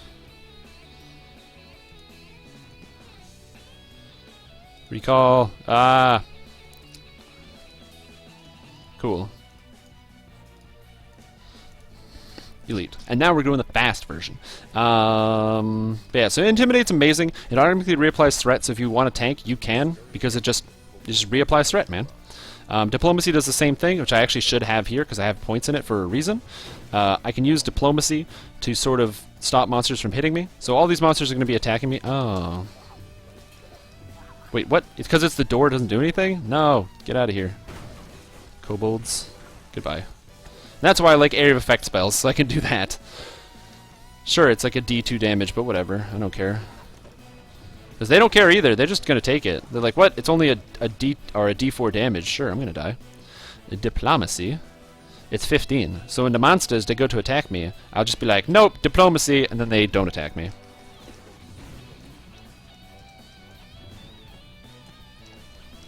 Ooh, that guy's got Stunning Blow. That's even better. So yay, it's going to be pretty cool. I'm hyped to play this character with the Diplomacy. I'd want to play the full tank Favorite Soul, but I don't know which one I should play. Which one do you guys think I should play? The full tank Favorite Soul, which if you play on Galanda, you'll probably be like, oh yeah, please, so you can come tank my raids. Boom, you don't want to fight me, Blood Knuckles. Or should I play the... not the full tank Favorite Soul, but play the Necro Cleric. I think Necro Cleric could be very interesting and good. No. Stop it. Don't hit. Oh, goddamn. No, I didn't want to do that. Yeah, sorry, man. What? Another one? No, miss. Miss. Come on, one more. Miss again. That's what I'm talking about. Armor class. Yeah. That's why I have 26 armor class. So I don't get hit by that kind of crap. Goggles of Accuracy. That sounds pretty good. So I think that's the one I'm just going to take, because that's really good. And then we'll repeat. Goggles of Accuracy, what do I have on right now? Goggles of Spell Penetration? Well, Spell Penetration's pretty good.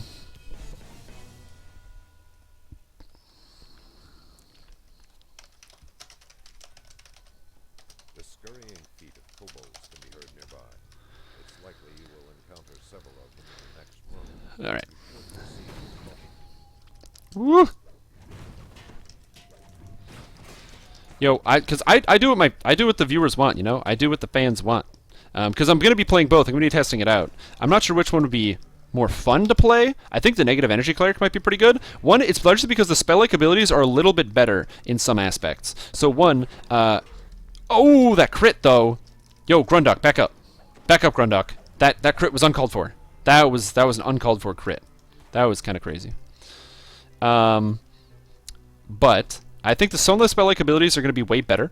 To give you a quick example of better spell-like abilities, I mean, Flame Strike is great, but I think Inflict Light Wounds Mass is a little bit better. It's going to do better damage. It's going to be more consistent. It has like less than half the cooldown, and it costs a third of the mana. So I can just constantly spam that out, which I would prefer is from a spell-like ability as opposed to just having higher front-end damage. Because the burst would be nice, but even still, I mean, obviously it's not going to work against undead. I'm thinking of making sure I have a decent charisma so I can still get turns off and things.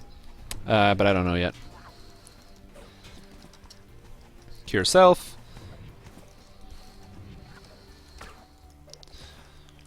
Cool. And then Blood Knuckles is going to pop open the door, and I'm going to start wailing on him with spells. I'm going to Diplomacy. Bye, Blood Knuckles. Oh, man, he didn't automatically move. No. But yeah, Nega Cleric would be pretty cool.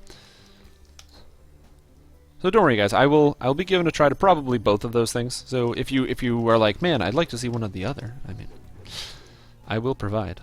Okay, now hard. Also, I have enough in points. I'm going to take Shout. Because I have 3 action points saved up. 2 goes into Marigold Crown and 1 goes into Shout. Would make a great club usable? Nope. I don't. If you can figure one out, though, that would be amazing. Great Club's a bad item. So now I have Shout here, okay? So I'm going to swap this. So Shout's going to be my primary damage source. Empower. Maximize. Quicken. So this spell-like ability... Ooh, I saw something of Death Block. Death Block of Shatter. Well, Death Block's really good. +2 Constitution is also really good. Do I want 2 Constitution or Death Block? I think Death Block. We're gonna go with Death Block. Ooh, that belt though. Death Block. Cool.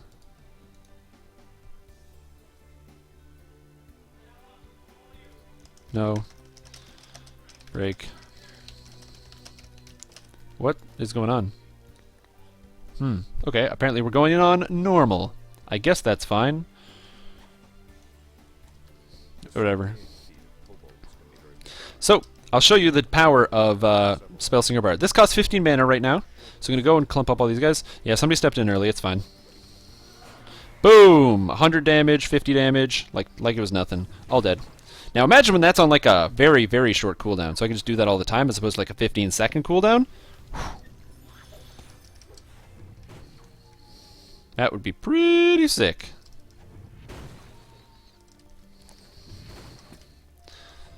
I like that. I just like that shout, though. Just being like, hey, what's up, everybody? Boom! Goodbye. It casts so fast, and it makes that screaming sound. Yeah, that'd be cool if you could just possess undead.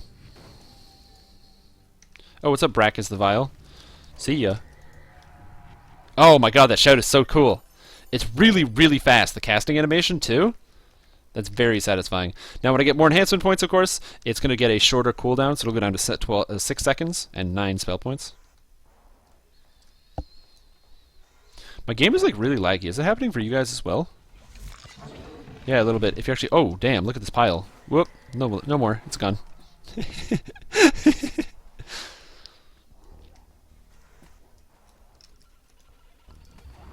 Cool. That's dead.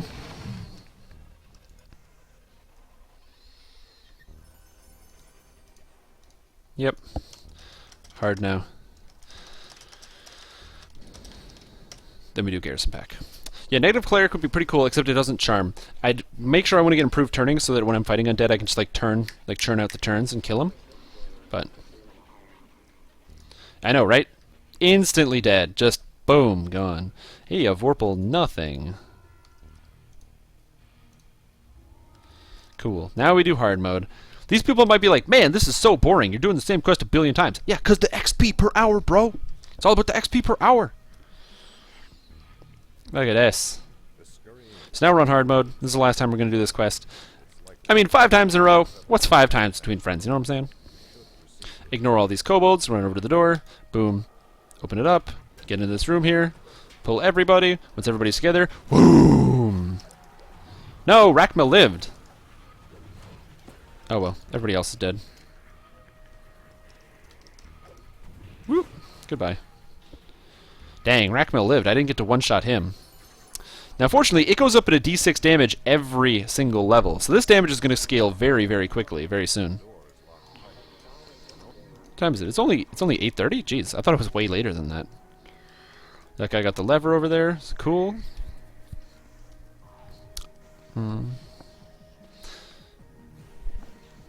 Yeah, I don't know why, but my game is like freezing up a lot for some reason. Let me check this here.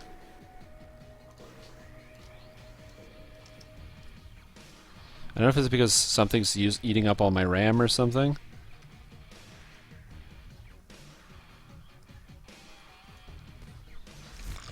It's weird. Ooh. Oh, he made his save. What? Blood Knuckles made his save? That's impossible. No, that's not fair. He's not allowed to do that. But yeah. Yeah, it's like I said, the character is gonna turn out to be pretty fun. I'm hoping there might be that awful situation where it's like, oh man, well there are no Sonic immune monsters, which is great, but that extra 10.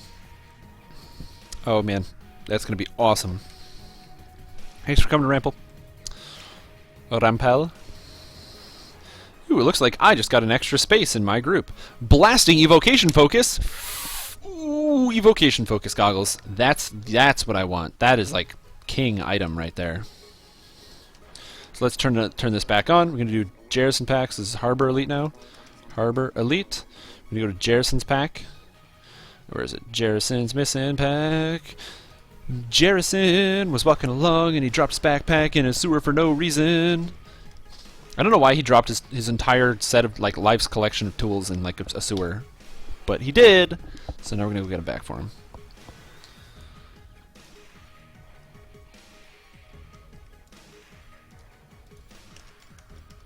Jerrison's missing pack. Yeah, harbor quests. Chitin. Physical and magical resistance rating. I'm just going to quickly super vendor. I also have an item I'm going to use later. This Hammer of Leaden Clouds. It gives resonance, sonic lore, and stunning. That's pretty cool. Decline.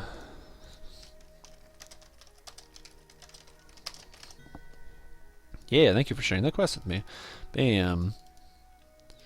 3 Rackmel's daggers. Those are gone. A bunch of bows. That sword I'm going to keep. Boots and nimbleness. Oop, don't want that.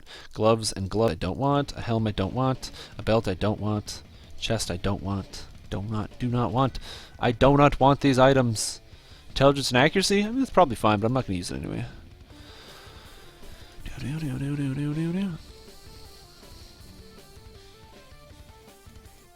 And I think that's everything. Yeah, sell all these items into my inventory. Let's go.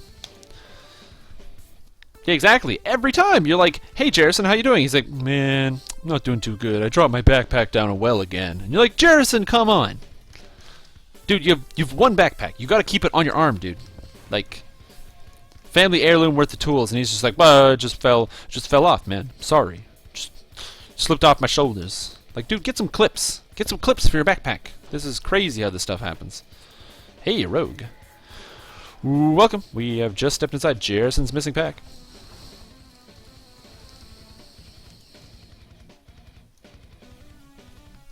Now, for those of you that are going to ask me the very silly and obvious question, yes, I am aware that the quest is like, when you repeat it, it's almost like it never happened. Obviously, Jerison doesn't drop his pack down here every single time you do this quest. Stop trying to be cool and one shouldering it. Yeah, exactly. He's like that cool kid at school who's like, "Hey guys, So man, you gotta.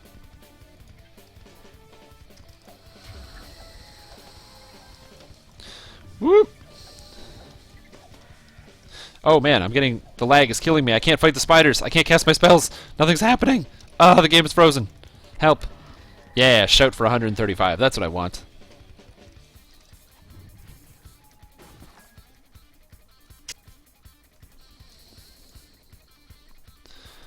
Yeah, don't try to be cool and one shoulder it. If you're losing your backpack, if you're dropping your backpack down the well all the time, maybe you should consider wearing it with 2 shoulders. That's why it's designed with 2 straps, man. The backpack's got 2 straps.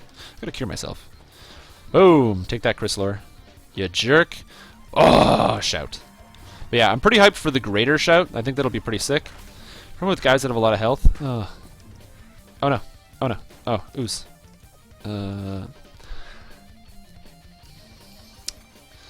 Well, I will tell you something. Oh, I don't want to re-roll that chest. No, thank you.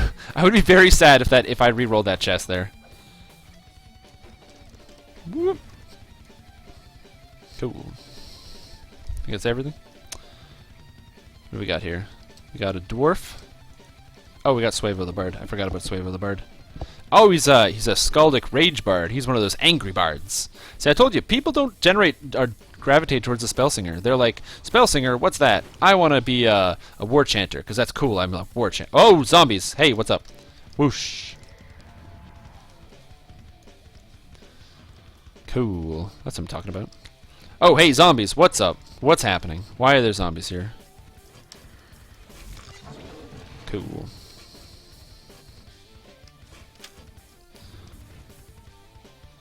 Oh, hey, what's up? Whoosh. Monsters. Man, I love this. I love this shout move. This is so cool. Just being able to shout at stuff and it instantaneously dies. It also looks cool and it sounds cool. Like, it's really fast, the character's like, whoa. And the area of effect is a lot bigger than it looks, which is kind of nice.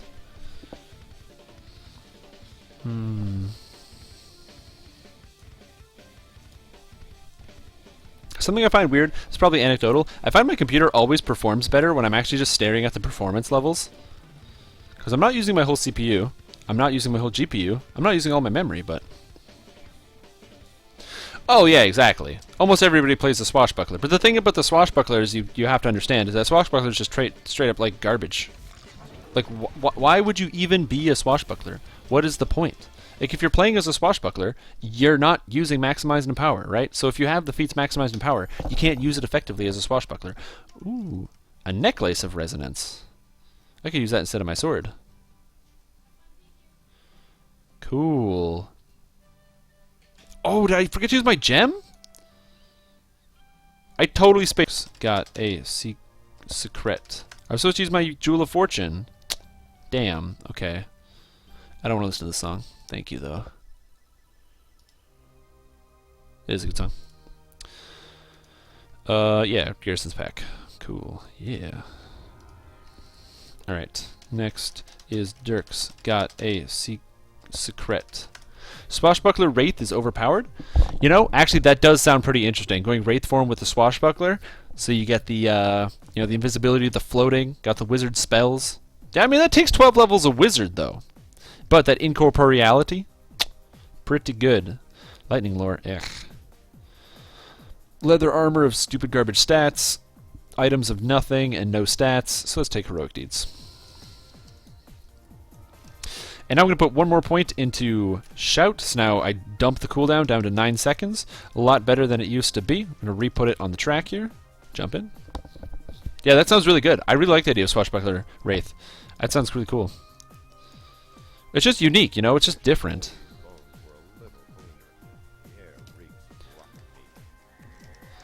That sounds really cool. Because, like I said, you get the incorporeality. Oh no. Where's my shout? I need the shout. Oh, wrong button. Yeah, exactly. You don't need all the extra levels. I want to do a swashbuckler at some point, but the thing is, I don't want to play a swashbuckler instead of a spellsinger, which is why I'm playing a spellsinger. Ooh. Gotta have that muckbane.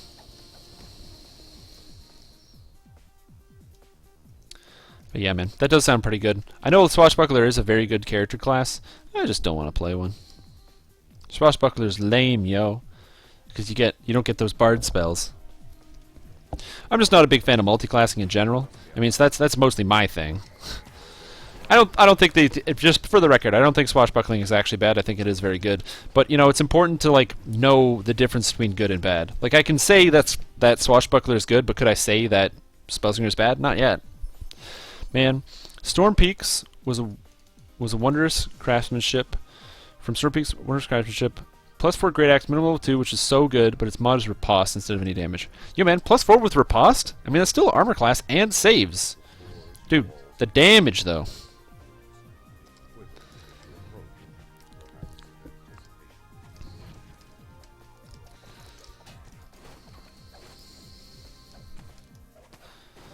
Yeah, you remember that? That was madness. Maelstrom being level 2.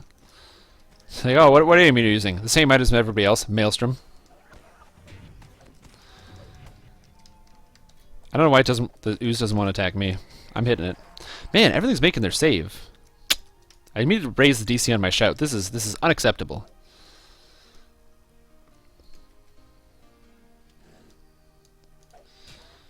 Two levels of Paladin or a Monk hybrid? Well, 2 levels of Paladin is pretty good. Too bad you can't multi-class Bard and Paladin, or else that would be sweet. I remember somebody posted like, "Oh man, the fighter changes where you get to add plus to all stats is super broken. If you play like a Paladin Bard fighter, it would be like too good." And I'm like, "Oh yeah, go ahead, play your Paladin Bard fighter." Yep, sounds like it's way too good, man. Are you serious? That would be the best great crossbow ever. Although, like, but for real though, do you even need to have the extra fire damage? Because a great crossbow, like a +4, just already does enough damage on its own.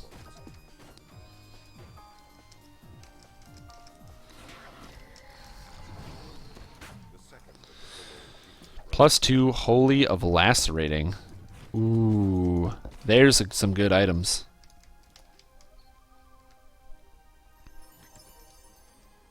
Oh no, you lost it? Damn. As I said, like the Paladin Swashbuckler Fighter, that build would be so good with Kensei. It would be so good that Turbine doesn't even let it happen in the game because it's just like too good. It's like so good, dude. It's so good it like breaks the game because you can't play it. Ooh, armor of repair amplification. Well, you know me, big fan of my repair amplification. The bulging chest in this Ooh, a bulging chest. one of the kobold Invigorating 46 wizardry of accuracy too. Bad item. Next is the butcher's path. I'm almost level 4 though. Give me an extra d6 on my damage, on my shout. It'd be pretty nice. I'm actually very excited to get the extra damage on the shout. Swashbuckler Wolf would be OP. Originally, I actually wanted to play a Druid Bear, a Swash Bear, but when swashbuckling doesn't work in bear form, it just doesn't work at all, which is kind of disappointing. Insightful Magical Sheltering, I don't need that. I don't need any of these items, I'll just take Heroic Deeds. I really wanted to be a Swash Bear, though. I thought that would have been super cool. Getting the increased attack speed and the extra dodge chance and stuff in bear form, I thought it would be very, very strong. And I think it would be really, really strong, but I don't think it would work to be a Swash Bear. I just don't... I don't think it would work because of the fact that you can't play Swashbuckler in bear form.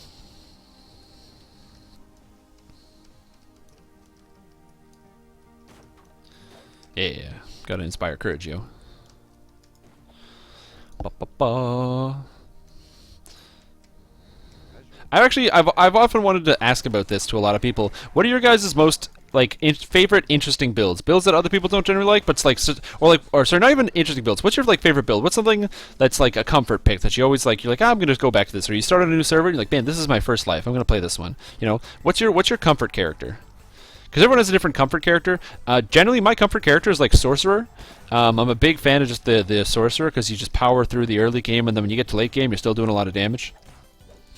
So, you know, Sorcerer is one of my favorites. But I'm curious, what are your guys? Do you guys have any favorite early game builds? Or not early game builds, but just favorite builds, like the fallbacks, you know, that you never really get tired of. Oh yeah, I inspire the courage for everyone. I inspire everyone to do everything.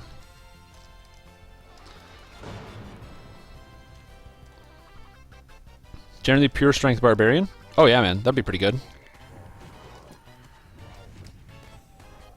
Whoop.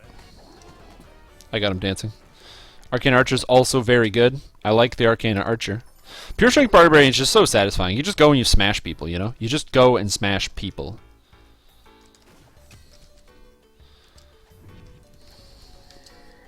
I'm gonna get this ooze. I want that item.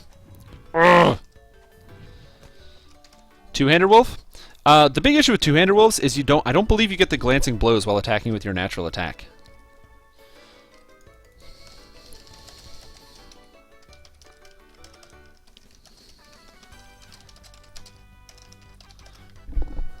I don't have the strength for this lever. Nice. Cool. And then just pick this lock.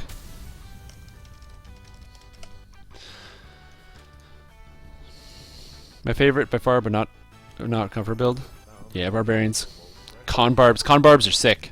Yeah, the problem with a two-hander, especially even like a quarterstaff, you think Shillelagh would work because it gives you the extra damage, but Shillelagh doesn't actually work with animal forms because the plus to weapon damage doesn't carry through to your natural attack, which is unfortunate because it would be cool if it did. It'd be very cool. I would like that.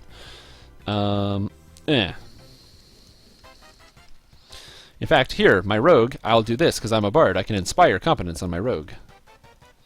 Inspire competence. There we go. Cool. Looking... There we go. What have we got? 18 Pally, 2 Monk, Halfling, Mark of Healing before the first expansion. Oh, yeah. Nope. That was awesome. I totally agree with that. I remember how great the Mark of Healing was. Mark of Healing was super good. Get dancing, you fool. Oh, man, this guy's made all his saves. Oh! I can't do anything. And the Ice Storm hurts. Oh, God. Oh, no, that hurts so bad. Everything hurts. My whole body. do a Kensei. You wonder if these underwater pipes might lead to further slowdown. Yeah, Kensei Arcane Archer, I've thought about that. I thought it could be very good.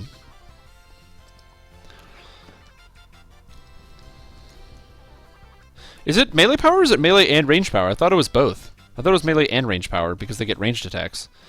If it's not melee and range, I'm gonna look into that because that should be melee and ranged.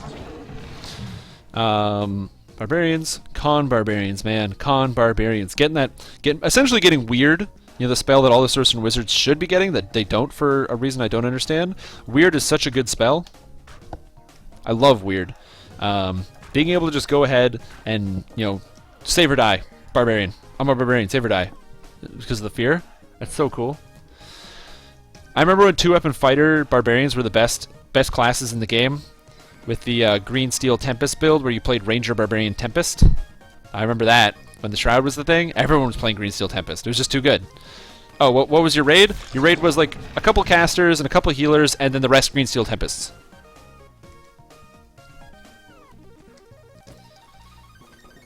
Ooh, man. This lag is getting on me. Getting to me now.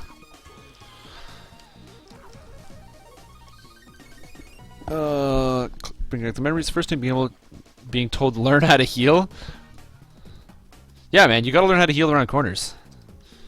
Man, I remember wand whipping so hard. Like, saving up all my gold and just buying wands. Because you always ran out of mana when you were just healing people. Because people took so much damage back then. And nobody could heal themselves. And nobody bought potions. Why would you buy potions? You have a cleric for that.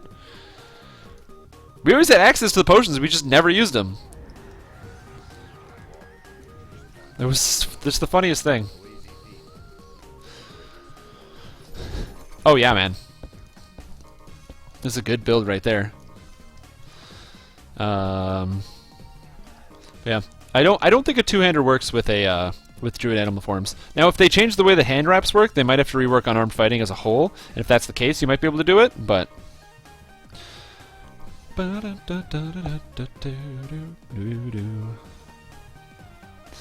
is boots good? Evasive good guard? It's whatever. I'll take 4 later. Recovering the Lost Tome is the next quest.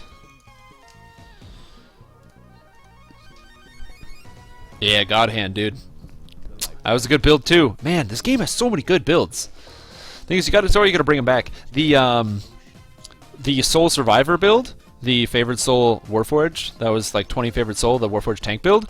I love the Soul Survivor build. In fact, I still play it. I just think it's a good build. I just like it. Adamantine plating as a Warforged, two-hander, pure Favored Soul, killing people, healing everybody else.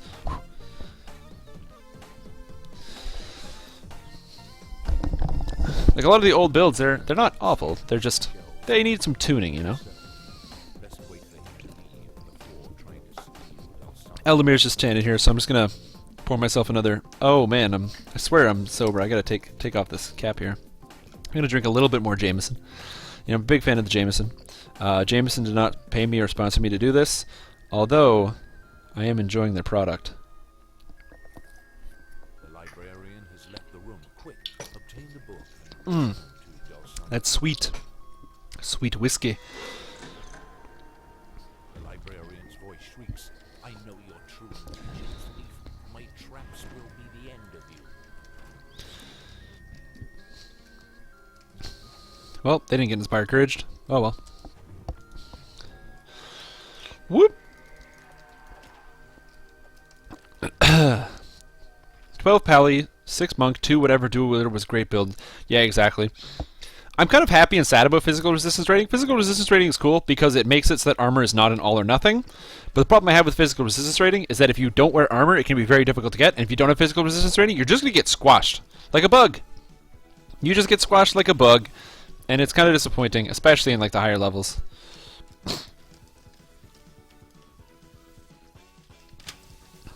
Yeah.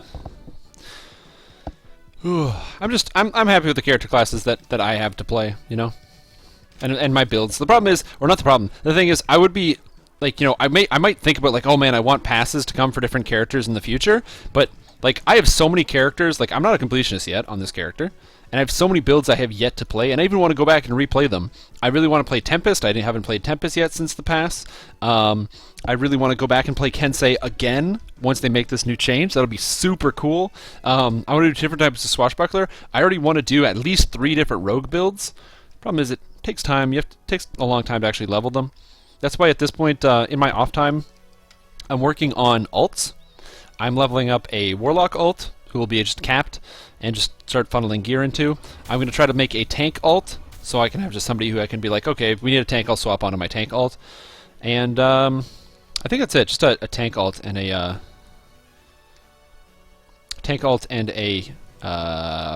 Warlock alt are the only alts I really need. Warlock alt is for when, oh, you need some damage? Cool, I'll bring my Warlock. This kind of thing. You know, shore up the rest of the raid, that kind of thing. Or if somebody needs help in epics, I can just bring in the Warlock. Because this character, unfortunately, I can't always help people. Who needs tanks nowadays? Pugs. Pugs needs tanks.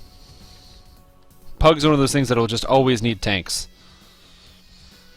You have found what you need for. It is Haberdasher. You thought of content? Good, man. Good on you. I don't think of content. I think of changes to the game. I'm not creative enough to come up with adventures and things. Like, if I was a member of the Turbine team, I can tell you the thing I would never do, which would be make adventures. Like, I'm not creative enough. I do run a Dungeons & Dragons campaign, but almost everything from my Dungeons & Dragons campaign is completely, like, stolen from video games. I play a lot of video games, and I play some obscure video games, like this one, so when I make an adventure for pen and paper, I just take it right out and put it in. I don't know. I have no idea what that lever does. I have that question for myself. I ask that question all the time, every time I do the quest. I'm like, what does that lever do? Ah, scorpions. Ah. Oh, shit. Oh, shit. Oh, get shouted at. Man, everything's making their save today.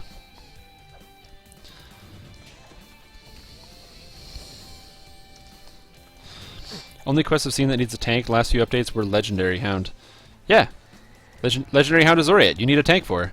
And if you don't have a tank, you'll sit there waiting for one. I just like the idea of making like a pure tank. One that will take no damage. And it's also it's not so much about needing tank, it's just wanting to play one. Because now that you have the option with the Intimidate, you can be a good Intimitank. Interest in adding new classes? I don't know if they have an interest in adding new classes. What I can tell you is they added the Warlock a year ago, so the game has 14 classes. So since the game already has 14 classes, I can't imagine why they wouldn't want to add new ones.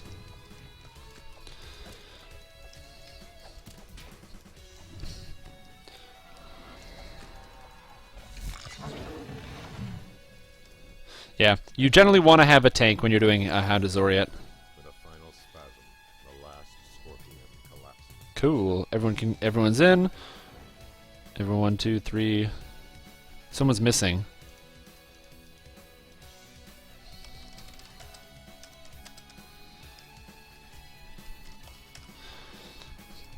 Exactly. I like the idea of making a. Oh, you're behind me. Never mind. Okay, I'm good. I'm here now.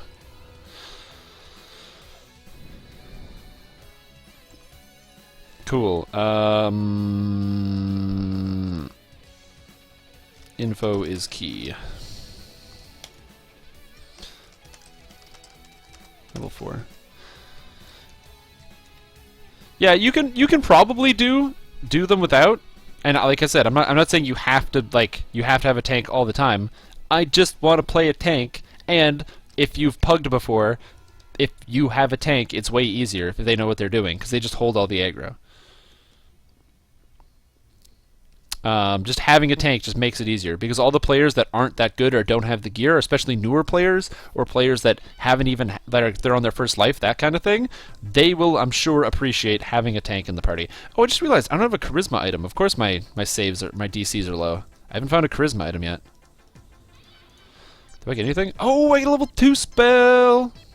Sunburst or Cure Mod? Sunburst? Soundburst. DC 21. I get 2 spells. Oh shit. Cure Moderate Wounds and Soundburst. Oh. Oh shit, does Soundburst have a spell component? Nope. That's awesome. But that's the thing. If it's easier, I'd rather have that instead. Cool, crowd control effect. Now I have sunburst. I'm gonna quicken my sunburst always, because I like having quicken sunburst. I'm level 4. Can I equip any new items? Let's see here. Swords. I have this resonating sword, which is for level 5, so it's 58 resonance. It's good. What do I got here? I got armor that I can't equip yet. Chainmail of Fire Guard. That's not good. All this other stuff that's not very good. Blasting goggles I can equip now. Evocation focus, thank you very much. Or I can get enchantment focus, but I don't enchant very often.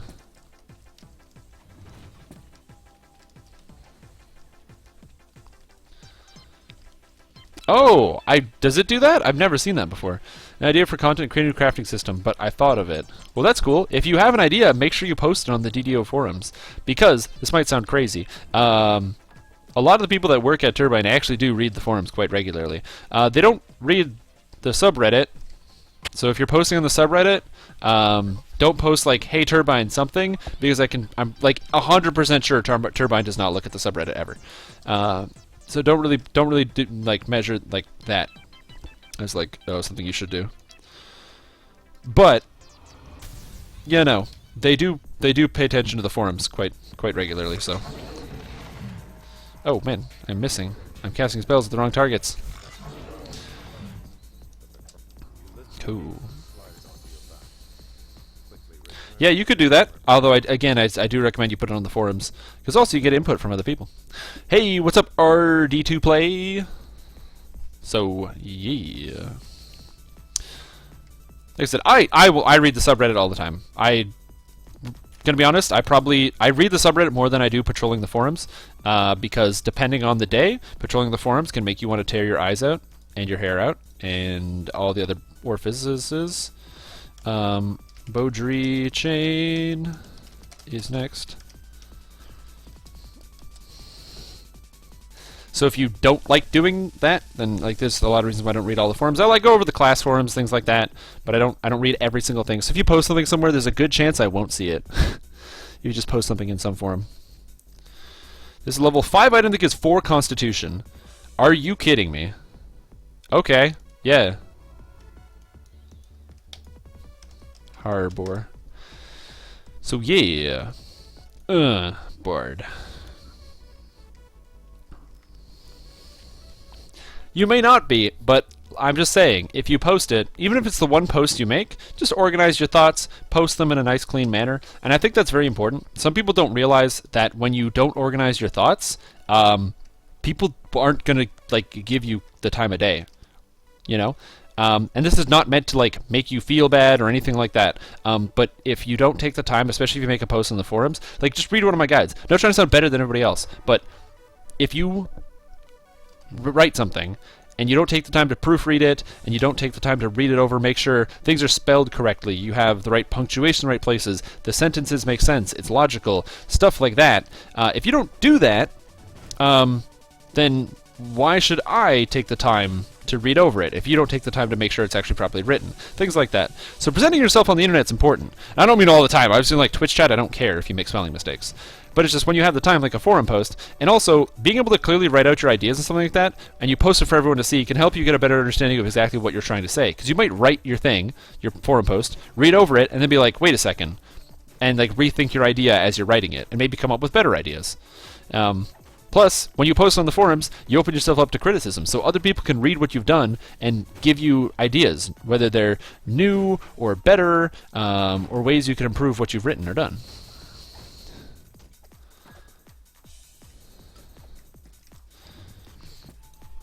I mean, if English is a second language for you, then I totally understand why you may not want to like put your thoughts into written form. But it's important. It's a good skill to have, to be able to communicate effectively. I'm telling you.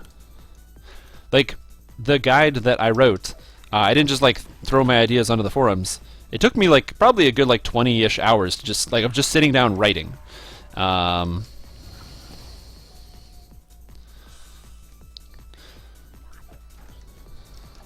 Oh yeah, exactly. Like I don't write my forum posts. I don't write my forum posts on the forums. By the way, I write them in Microsoft Word, which comes on Windows for free, and it spell checks for me. And then I put it onto the forums. So that way it's nice, clean, and presentable, and I don't need to do no work to edit it because it's pretty much already edited for me. Oh god, I can't move. Because the grease. I mean, the grease makes sense, but man, the grease. Oh, Bard songs.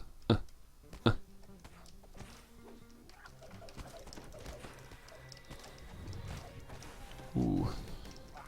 Whoosh. What's up, Vornami? How you doing? But that's what I mean. If it's something you want to like express, just even again, if you write it. Oh god. How do we uncharm this?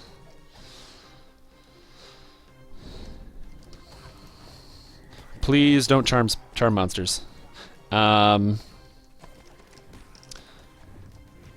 If you want people to like understand and read your ideas, it's important to make sure you put it in like a good format. So for example, even if you were to directly message one of the people that works at the company, like one of the people that works at Turbine, again, if it's not properly worded, most people aren't going to like pay attention to it. So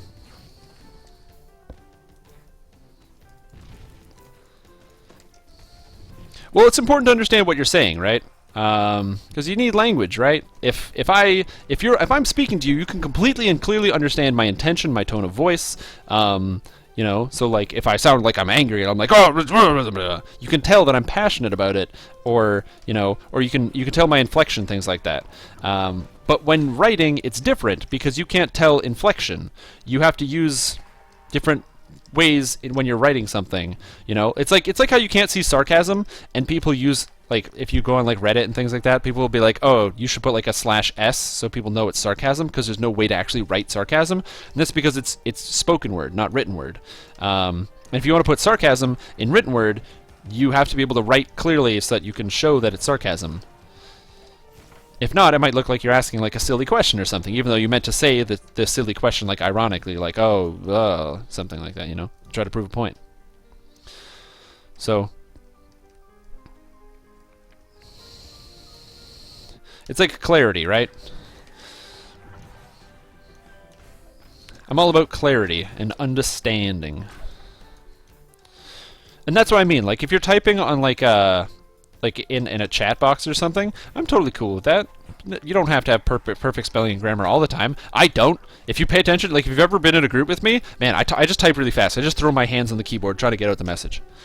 Yep, I TR'd my Warlock.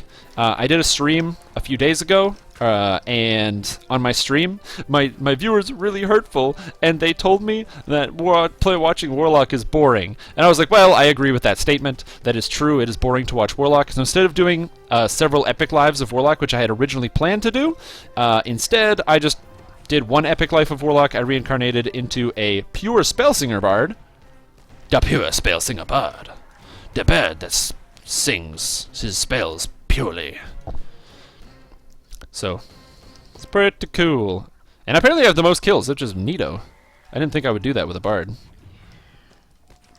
Ooh, take this monsters. Ooh, 169 and 161, multiple targets. Unfortunately, my spells don't cost 0, so it does take me. I don't know if that's the right place.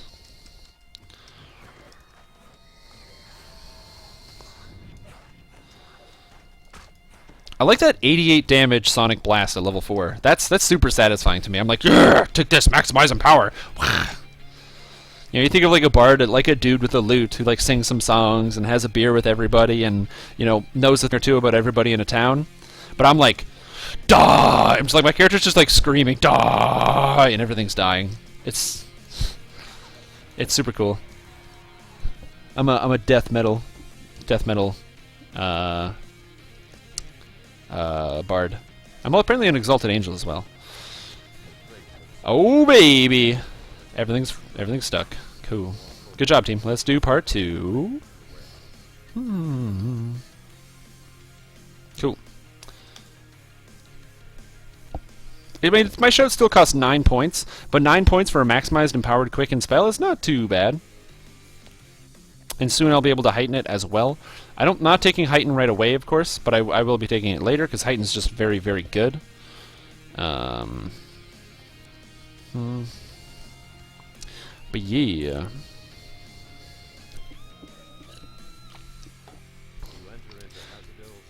Oh man. So let's see here.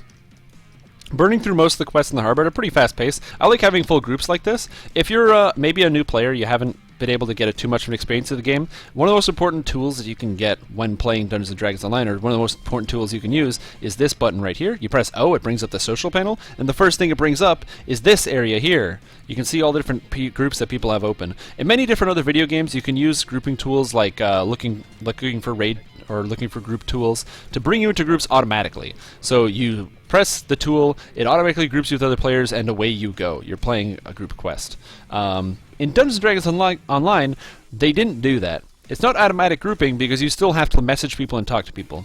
As a result, I wouldn't say it gives it more of a community feel, because I've definitely been situations where I'll just join a group, I don't say anything, we do the party, and then I leave. But I find a lot of the times, you join the party, and if you have voice chat because it's got built in, you go, hello everyone, you say it in voice chat, and then you get a couple hellos back, and then you start talking and you start having fun with the quest. I like it. I like almost everybody on the server as well because I've heard their voice and we've talked and it's been fun.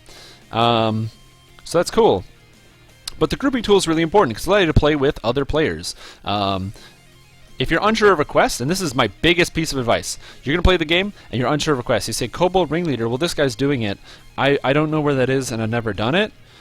Just join the quest and then either say in chat or just send a tell to the leader, hey, I'm new to the game or the quest. I don't know where this is or what to do.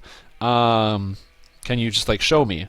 And 9 times out of 10, unless you're from certain guilds that I'm not going to talk about, those people will absolutely just be like, yeah, no, man, no problem. They'll be patient. They will help you get through the quest. So if there's ever anything you don't know, I highly recommend you just ask. People are very kind in this game, on average, and they're willing to help you out. Update where it's similar to with crafting, where one raid drops the weapons and the other drops dwarven runes that will act as tiers for the weapons. So you have to do both raids in tandem. I see.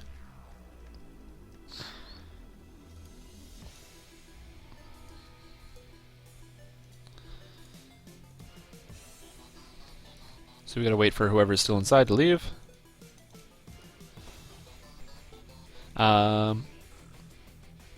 You take effects from epic crafting systems like Legendary Greenstone. My idea for crafting is called Caneth crafting, and I'm pumped. I love Caneth crafting. It's awesome. Let me show you the items that I have Caneth crafted for myself. If you guys haven't gotten into it, I highly recommend it. It's just a good system, guys. It's just a good system. Sure, it doesn't go all the way up to max level, which is kind of disappointing. But, even though it doesn't, it's still very useful, especially for low levels. Some of the things you can make, good example, I've got a nice weapon right here. +1 acid longsword of bleeding. So it does a d6 acid, a d8 bleed, and it's +1, all for a level 2 character. Pretty nice. I have a trinket that's adding 13% to my sonic critical hit chance. Yeah, 13% on a trinket. That's crazy. Look at that item. And you can get unique effects as well, things you can't get on normal items, such as, where is it here? Is it this item? Nope. This one here. Goggles of secret door detection that automatically detects secret doors. Detecting secret doors instantaneously for free is an awesome ability. So I highly recommend it. If you haven't gotten into Caneth crafting, give it a shot. It takes a long time, for sure, to actually level up Caneth crafting. But it's cool. I like Caneth crafting. You like Caneth crafting. We, she, he like Caneth crafting. It can be tedious though, and it can take a long time to level up. So if you're not into crafting, that kind of thing, if you play a lot of games you're into crafting, you may or may not like Caneth crafting. And it does currently have some issues just in the UI. But if you are interested in Caneth crafting, I did make an entire video about Caneth crafting, how it works and what kind of benefits you can get from it. Which I'm going to do my best to link here in chat, because I can do that at the same time as doing the quest, because I'm just overpowered. I'm killing the monsters, and I'm linking stuff from YouTube. Holy moly. Is this real life? Can he really do this? And the answer is, ooh, treasure chest. That's free. I'll take that. Boop, boop, boop, boop, boop, boop, boop, boop, boop. Bam. Let me just take this and load this here. Bam! If you want to know more about Caneth crafting, I made a video on the entire subject. I like Caneth crafting, and you can make some badass items with it. And it's a pretty long video. If you want to watch it, I recommend because I speak relatively clearly. I've got that kind of auctioneer going where I can speak quickly and concisely. Watch it at either 1.25 times speed or 1.5 times speed. Unless you're watching on mobile, then I'm so sorry. But yeah, watch it at a slightly faster speed, and it's, like I said, I try to go through the basics, how to quickly level up with Caneth crafting, what's the best way to get your materials, that kind of thing. My preferred pronunciation is XE. You're triggering me by enforcing the binary patriarchal society. My apologies, Tyler G. I did automatically assume that Tyler is a name. I will be sure to use your proper pronunciation. You know, I don't want to use the wrong labels or pronouns here. We're all friendly, you know. I use the pronoun that you want me to use. Is that Z? Is that how you pronounce that? I don't actually know.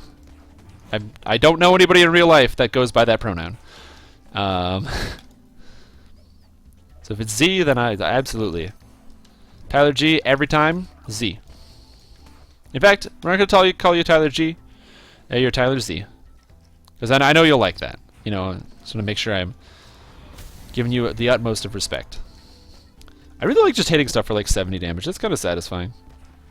What does this do right here? I have 23% sonic critical hit chance. Oh, man, that's delightful. You have recovered the stolen goods for Cartamon. Return them to him right away. So yeah. Yeah, if you haven't gone to Caneth crafting, you don't have to watch that video right now, but I highly recommend it at some point in the future. You go ahead and give it a quick watch. It'll give you a bit of insight on the Caneth crafting and why it's so good. You should do it. You should just do it. Just Caneth craft. Caneth craft. Just start making items. It's a cool system. Okay. Ooh, a Wand of Holy Smite. That's really high level. Cool. Next is Missing in Action and Sunken Sewer. Yeah. It's 9:11. That is getting pretty late. No. Marketplace. Yeah, 23% critical hit. It's pretty good. You know, it's a little bit above average. Okay, it's a little bit above average. I mean, it's not that great. I mean, 23% is like what, almost 25%. So yeah, 23% at level 1's pretty good. Or sorry, level 4 is pretty good. Now, if this character is maxed out, keep in mind that's a long time away. I get 20% from an item. So my base is 5%. Plus 20% from an item is 25%. I get 12% from being a bard, so that is 37%. And I get an extra 9% from energy criticals, which would bring me up to 46% critical hit chance with sonic spells. Not bad, huh? 46% critical hit chance with sonic spells? Pretty good. Critically hitting almost half the time is kind of crazy. Hey, Ooze, get out of here. Yeah, I shout you away. Be gone, I say, and the ooze just disappears. It evaporates. It's like it's nothing at all. Nothing at all. Ooh, take that, dog. Uh-oh. Uh-oh. Uh-oh. Ooh. Oh, can I do this? I forgot. Soundburst. I forgot I can just soundburst. Oh yeah, I'm gonna show people to the moon, okay? I don't need no megaphone. Could you imagine if I had a megaphone? It's like the episode of The Simpsons where Bart takes all the megaphones and puts them all in front of each other. Look, soundburst, shout. Boom! 260 damage, baby. 260 damage. Wow. That's right. Trilogy, if there's anything you can do, it's be more like your old man Strimtom here. You see, Strimtom's got this magical ability that he can spout off lots of mostly useless and sometimes kind of sort of useful information extremely quickly.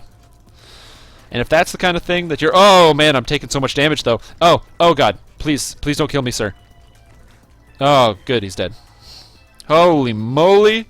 That one hurt. My God. Whew. I forgot I don't have Night Shield. Oh, so I was all like sassing you guys, and then... Cool.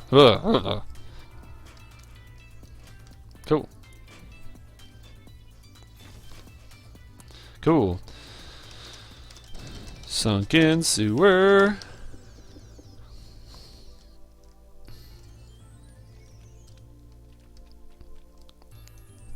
But yeah, I'm glad you find the stream informative. I have a lot of fun bringing you guys the information that you may not know. I try to do obscure things, so that way you get the obscure facts. I like being the guy at the party that is like, well, did you actually know? I'm great fun at parties. In fact, I'm not even going to say I'm great fun at parties. I'm the most fun at parties. Because while everyone else is like, hey, popular TV shows and topics and things like that, I'm like, hey guys, I was playing Dungeons and Dragons online, and I got my Warlock all the way to 30 today, and it's really cool. And I did so much damage. I critically hit with my Warlock Eldritch Blast, and I did a lot of damage. I critically hit for 1,200 damage on my Warlock Eldritch Blast with just the base Eldritch Blast damage. That's not even including the acid damage from my pact or the light damage. And everyone looks at me like, bro, you gotta talk about like that new Avengers movie or something, or you gotta talk about something else, bro. You gotta be chill. You gotta be cool. You gotta play some beer pong. And then I'll do something like, beer pong. That reminds me a lot about it's kind of like the Rezia ice games where you kind of bounce around. You know what I'm saying? That's me, in a nutshell. Not really in a nutshell, in a human skin, but you know what I'm talking about, It's me in a human skin.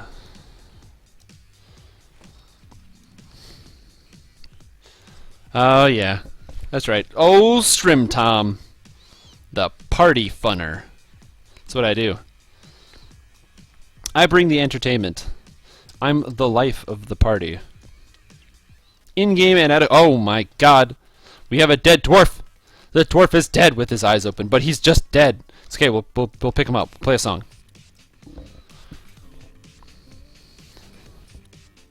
Let's pick him up with a song. There we go. Do you feel better, Mr. Dwarf? He's so sad. Oh, the potion of rage, though. Ooh, the potion of rage. We got a rogue on the way. Ooh, get some bard songs going. Ugh. Yeah, go over this way. Pull him up. 144 damage, baby. Whoop. Yeah, I need to update my charisma. Charisma's only 22. Oh, man. You gotta be the most fun at parties, everybody. Like I said, that's the best part of being a bard. I'm the fun of the party, Everyone else is doing whatever, and I'm just like, doo-doo-doo-doo-doo on my bard song.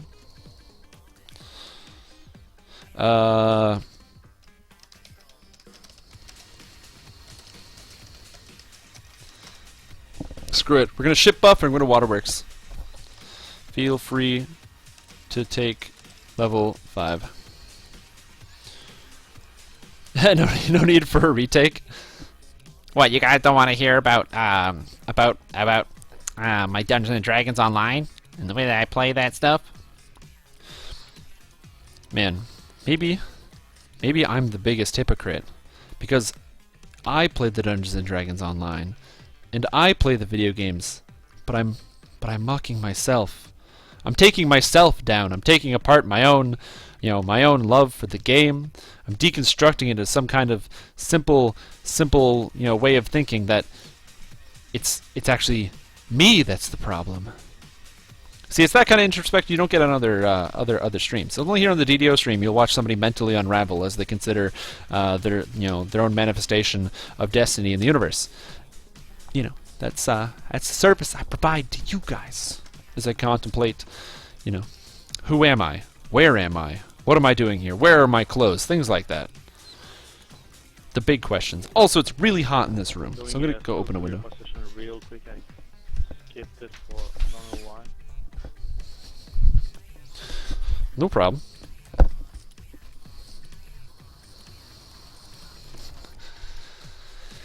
Thanks for coming, Lemon Peach. Hope you had a good time.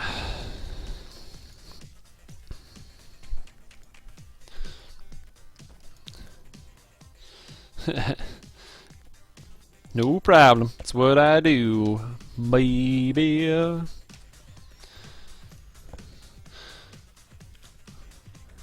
Where are my pants? Where are my pantaloons?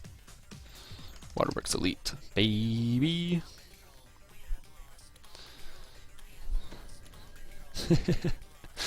Oh yeah, I was selling crap.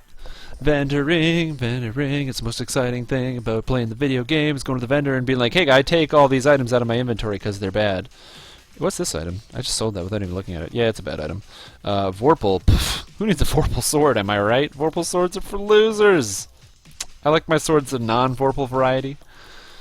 Invigorating helmet, it's probably bad. +4, invigorating chain shirt. Oh yeah. Goggles of spot. Tactile charming goggles, except it's not evocation focus. That's garbage. I don't know if there's a charisma item on the auction house. Let's see. I'll probably craft myself one later, like a +5 or something. But auction guy, open 1 to 4. Alluring. Really? Oh, there's nothing of alluring. Dang. I don't want to listen to the song, thank you, though. Cool. You buffed. I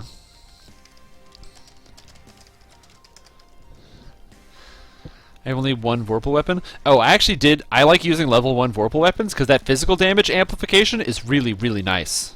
Ooh, the damage you get out of like the physical of a Vorpal weapon. I'm gonna take level and go to what works. Cool. Sounds good, man. Where do I put my enhancement point? I got one more. Okay, so I want charisma, so I think that's where I'm going to put my points. I also want extended bard songs, but I think charisma is pretty good. What does this do? Nothing. Haunting melody does nothing. Sharp note does nothing. Flicker or willful. What is this? Flicker. Will saves. It's nothing. Wand and scroll mastery is pretty good. Oh, bard's song trance. +1 to spell DCs and morale discount. Oh, that's what I want. I want this. I want the spell song trance. And then I'll take bard's song duration. Disenchanted of bluff? I don't really need that, but I have bluff, so that'd be good. I have a lot of bluff. Acid absorption is kind of meh. Resonating hand wraps. Ooh, baby. Once DDO lag is fixed, will you raid more or continue to TR? I'm actually leveling up alt characters, so that way I will be able to consistently raid. This character, I won't be doing epic levels, like, consistently until I get completionist. Need completionist. However, so I'm going to keep reincarnating, but I will be leveling up alt characters that I will also be streaming with in the future. So characters, I'm going to be leveling up a tank. I don't know what type of tank yet. I'm thinking paladin. And the reason I'm saying tank is that way I can consistently do like legendary Hound of Zoriat, things like that, without having to worry about finding somebody. I can just do it. So I'm going to be leveling up a tank. As well, I will likely be leveling up... Alright, I'm already leveling up a Warlock. I know Warlock's kind of boring, but just having something at level 30 where if a friend is like, hey man, I need help with a quest or something, I can just pump in or join up, and no matter what, I'll be able to help with the quest. However, when the lag is fixed, probably on my main character, I will take time to like do some of the raids. Hey, no problem, man. That's what I do. Like literally, that's what I do. I'm here to make cool videos and streams for you guys. If you're like, man, I don't know anything about crafting. If I'm like, man, what does this do? What does it do with crafting? Also, if you want to see more inspirational videos, you can always just subscribe to my YouTube channel. I post sometimes inspirational videos and sometimes totally nothing at all.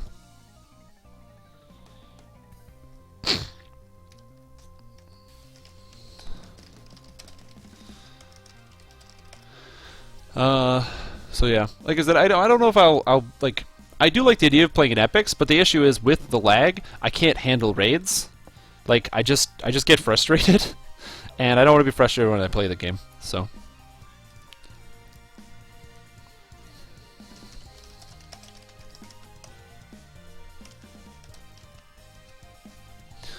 So, I don't know. Have you guys been struggling with the raids through the lag? Just like fighting through it, just being like, I'm gonna do it anyway.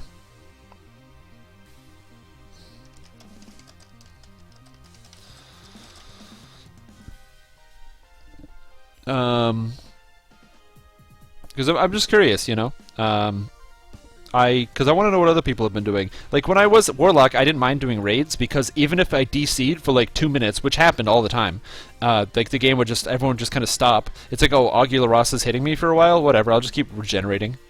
So.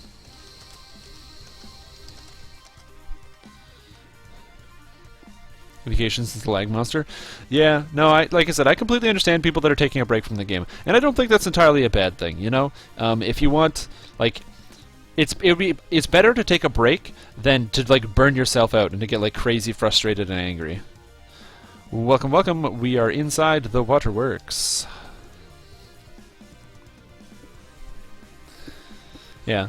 That's the thing. I would much rather see people take like a quick break, you know, jump in, try some other games, that kind of thing, and then come back into DDO. Because like DDO is a game I'll never be able to quit because no matter what you do, there's no game. No problem. We're chilling for everyone to get in. Oh yeah, full raid is just like ugh. But I find like DDO is a game I can never go away from just because there's no other game that's like it. Like. You could play Lord of the Rings Online, or you could play World of Warcraft, or you could play Star Wars. You could play all these games. They're basically the same game. But there's no game that's just like DDO. There's no game that's just like this, especially with as hard to 3.5 rules as DDO is. And that's cool. That's awesome. I love it. This is my favorite game. So even if I play other games, I always get that feeling like, man, I want to come back. Which is why I want the lag to be fixed, because I have some friends that are like, man, I tried to play the game, but like I don't know if my internet's not working or something. I'm like, no, it's not your internet, and then they get all like flipped out. Yep, exactly. I hear you, man. That's why the lag kind of makes me sad. When it does get fixed, and it will get fixed, by the way. That's why I'm saying if you need to take a break, do it. The lag will get fixed. But there's just no other game. The only other game that I found that kind of hits that unique interest for me is I had a lot of fun, and I still have a lot of fun with Elder Scrolls. If you haven't played Elder Scrolls Online, that game is baller. It's a great game. Don't rush through it, though. If you rush through it, you're going to hate it.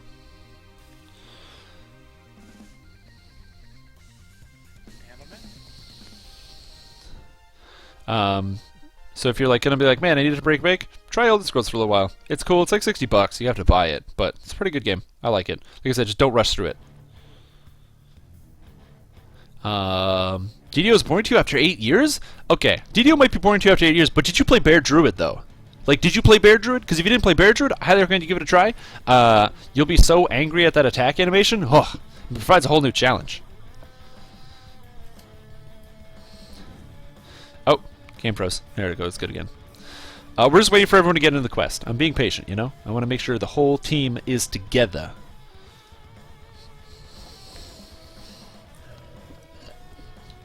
Oh, sorry. If you need to take a break from DDO, have you tried Asheron's Call 2? I'm a huge fan of Asheron's Call 2.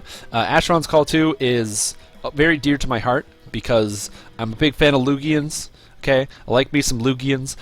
Tactician's amazing character class if you want to try one. And that game has... how many classes does it have? 6 plus 6 plus 6 plus 3 plus 1. So it has 22 classes. Ooh! Asheron's Call 2's got 22 classes. You want to feel unique? Play yourself some Asheron's Call 2. That game's amazing. Later, RD2 Play. I got your message, by the way. If you hear me say this, I got your message on the forums. I was going to respond. I've just been so busy the past few days, but tomorrow I have a day off, so I'm going to do it.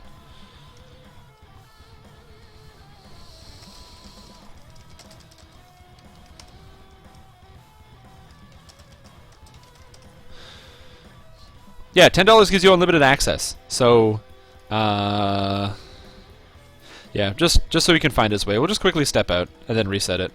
It takes like a second. And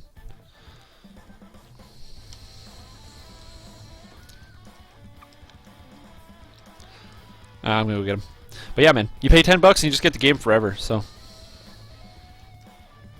oh, I forgot to reset it. I'll reset it. Yeah, so I'll come get you.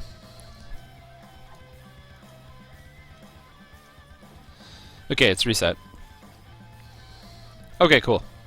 But yeah, $10 gives you unlimited access to Asheron's Call 1 and 2. Asheron's Call 1, I can't play that game anymore. It's a good game, but it's just too different for me now. I did pick up the quest. He just says that. He has this above his head always. It's a bug. But yeah, no, I understand what you told me. 6 hours later, if it's like 3:30 for you, head to bed, man. Have a good night. But yeah, Asheron's Call 1, it's an interesting game. I just can't play it anymore because it's too different. It's too different than what I used to. Man, Pyreals don't have weight anymore. How can you even play a game where Pyreals do not have weight? You know, Spyreals having weight, your gold, like, you play your current video games, and you're like, oh, I go to the kill the monsters, I get the items, I sell them, I get the gold, and it just goes into this little thing here, this little gold thing. No. Pyreals in Asheron's Call take up backpack spaces, and they had weight back in the day. Ooh, those were good times. Bad times. They're bad times. And you had to trade them for paper bills, and they were expensive. Yeah, it was a bad time. That game is old. Yeah, sure, no problem, virtual game. Let me start over. Hello. Hello, everyone, and welcome to the Strimstream. Today we're going to be playing some Bard. And that's all I'm doing. I'm not doing the rest of it. Yeah. Asheron's Call 2, I'm not going to say it fixed a lot of the problems. It's a completely different game. But it's a lot of fun. I really like the character classes. I really like the fact that you're forced to group when you get to high level, so people, there is server camaraderie, which is great. Because people, like, you actually feel like attached to the people that you play with because you're only playing with those people, like, pretty exclusively.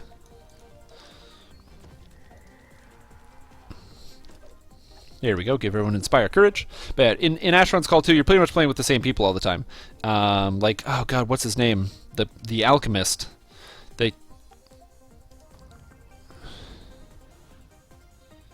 Did I cast that on Izzy? Yeah, I cast that on. Cool. I don't need blur, so I'm okay.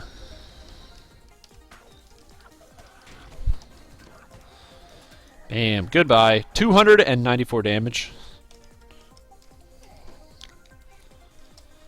I was going to say trap. The box is back here. I got to keep Suevo alive. Bam. Oh, that was crazy. It's okay, that's why I've got the healing spells. So I can keep people alive. See, because even though I'm playing a bard, because I'm a spell singer, it gives me access to all the healing spells. I'm healing Izzy Glow, I'm healing Suevo, keeping people alive. I'm not playing cleric, but I still get to do that. But yeah. So if you want to do that, or again, also if you're a little bit, a little bit tired on the DDO thing, you've been playing for a long time, you need to take a bit of a break. If you haven't had the chance, I highly recommend. Like Lord of the Rings Online, it's not the best MMO out there. It has some cool stuff if you like the Lord of the Rings universe, but what it does have, the best ever made MMO class in any MMO. It is a class that is 100% skill based. It's the Warden. It is the, I'm not going to say the hardest, but it is the most intricate, and it has the highest skill ceiling I've ever seen in any video game. So what I mean by skill ceiling, I mean like a good player, like you can actually very easily differentiate between like a good player, a great player, an amazing player, and like a god tier player. The Warden is one of the most complicated and intricate classes, and it's also the coolest. It's the only MMO where you can play Street Fighter, where you could probably hook up one of those Street Fighter, like the joysticks with the pads, like the buttons, and you could probably play Warden. Because every other MMO, you're going to have like these bars and they're full of skills. Warden, in general, has 4. Green, yellow, red, and combo. Wardens are hard to master, dude. That's why I fucking loved Warden. And I played the crap out of my Warden. You know, I was off tank. Because you can't main tank as Warden because you're not a Guardian. But when I played for my guild, I was off tank. And I loved playing Warden, dude. That game, that class is so good. So let me put it in perspective of like how Warden is more difficult, but why it feels more rewarding. So if you've ever played any MMO, you know that certain classes will have what are called interrupts, where if a monster is casting a spell or some kind of long duration ability, you can use an ability that interrupts that and stops it mid-cast, so you don't have to deal with the effects of that spell cast. These are called interrupts. Wardens, their interrupt, like every other class, like has one button. So you press a button and you interrupt the spell cast, that kind of thing. Some of them are on shorter duration, some of them are at range, some of them have a short cooldown. The box is right here. Some of them have like a long duration or a short cooldown. Some of them use at range, things like that. The Warden's interrupt is red, green. So if you want to interrupt something, you have to have it prepped. Which means if you're paying attention and it's your job to be, kicking a target and knocking all its spellcasts, you have to be counting a timer mentally in your head to keep track of spellcasts. Say, okay, I need to have my kick ready now. So you can, boom, knock the kick out and knock out the spell. Every other class in the game, you don't have to care about that. But if you've got to get the interrupts, you don't have a choice. You have to be having this, like mental acrobatics going. On top of keeping track of all your combos. Man, that was cool. I loved Warden. Maybe I'm just like a Warden fanboy, but God, I wish if I could play Warden in every other game, it would be so much more tolerable. Like I hate World of Warcraft, but if I could play Warden, that game might be tolerable. So if you haven't had the chance, take it from me. If you're like, man, this Strimstream guy is kind of cool, and you read my guides and stuff, and you think my advice is good, Warden. If you get bored of DDO, give Warden a try. That character class is so much fun. Plus, you can even play a Hobbit Warden. Who doesn't want to play a Hobbit? Get around with the big-ass shield. Ooh.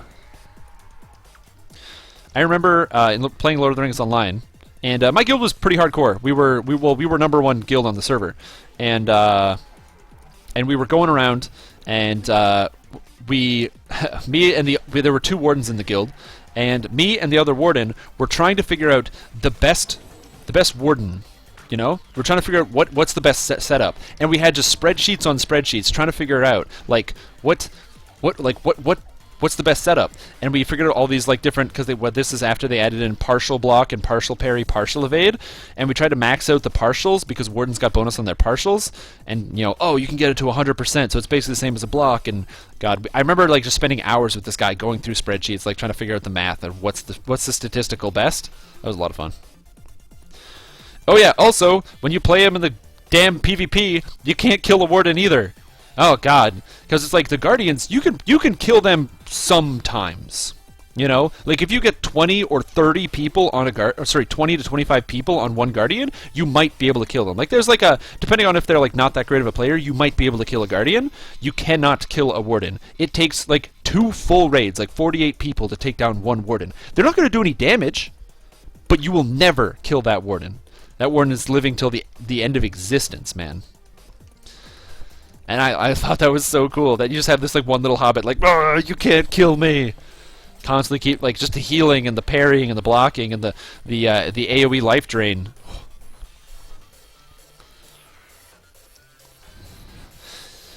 Like I might be fangirling over the Warden, but it's a good character class. Okay? Just saying. Just saying it's a good character class. So yeah, that's why if you're gonna take a break, like I said, it's not Lord of the Rings Online is not my favorite game. It's changed a lot since when I played it, like the end game. But man, Wardens, whew. I did while I was like setting some stuff up, I got my controller. Wardens are amazing tanks, dude.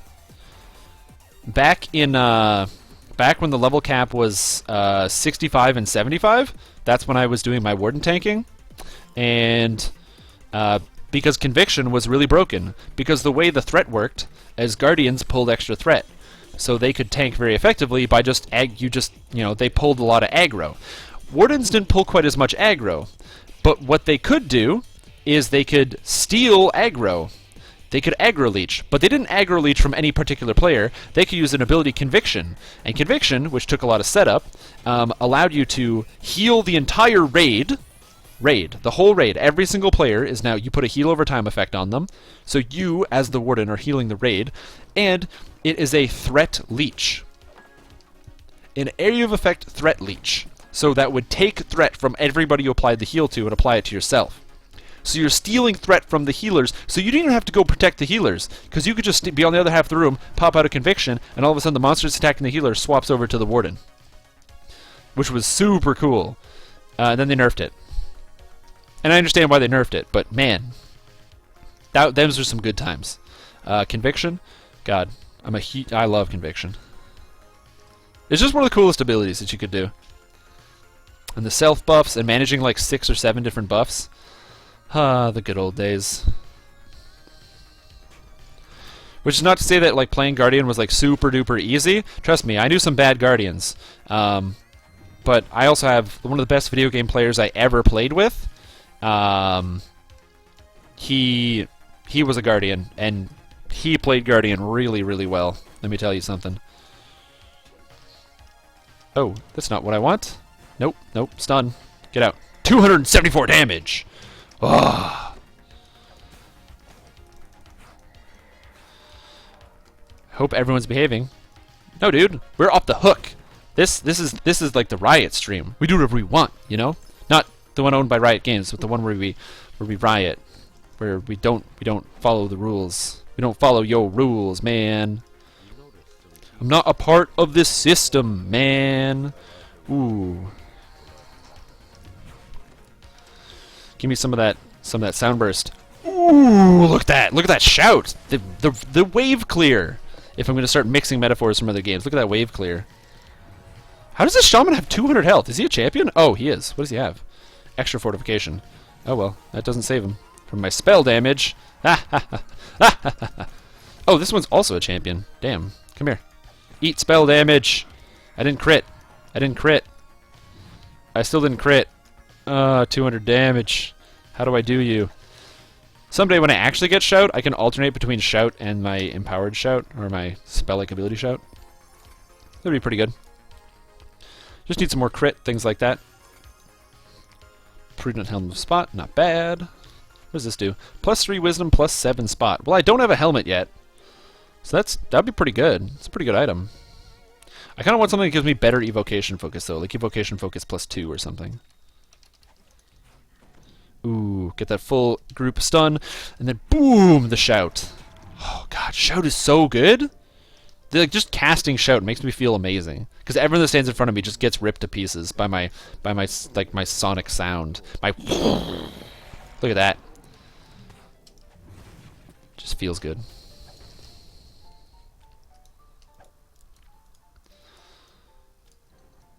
Do we have a rescue mission going on for Suevo? Suevo's dead. Suevo down, Suevo down. We gotta move. Move, team.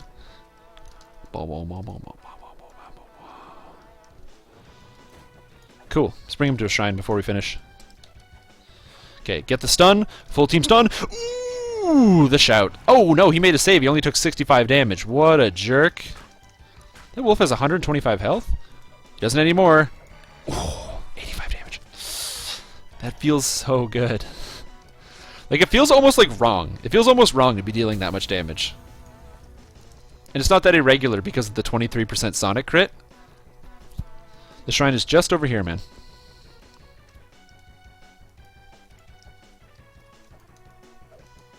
Oh no, did Leariela DC? Leariela? Oh no. Yeah. It's over here. The shrine is just this way, Leariela.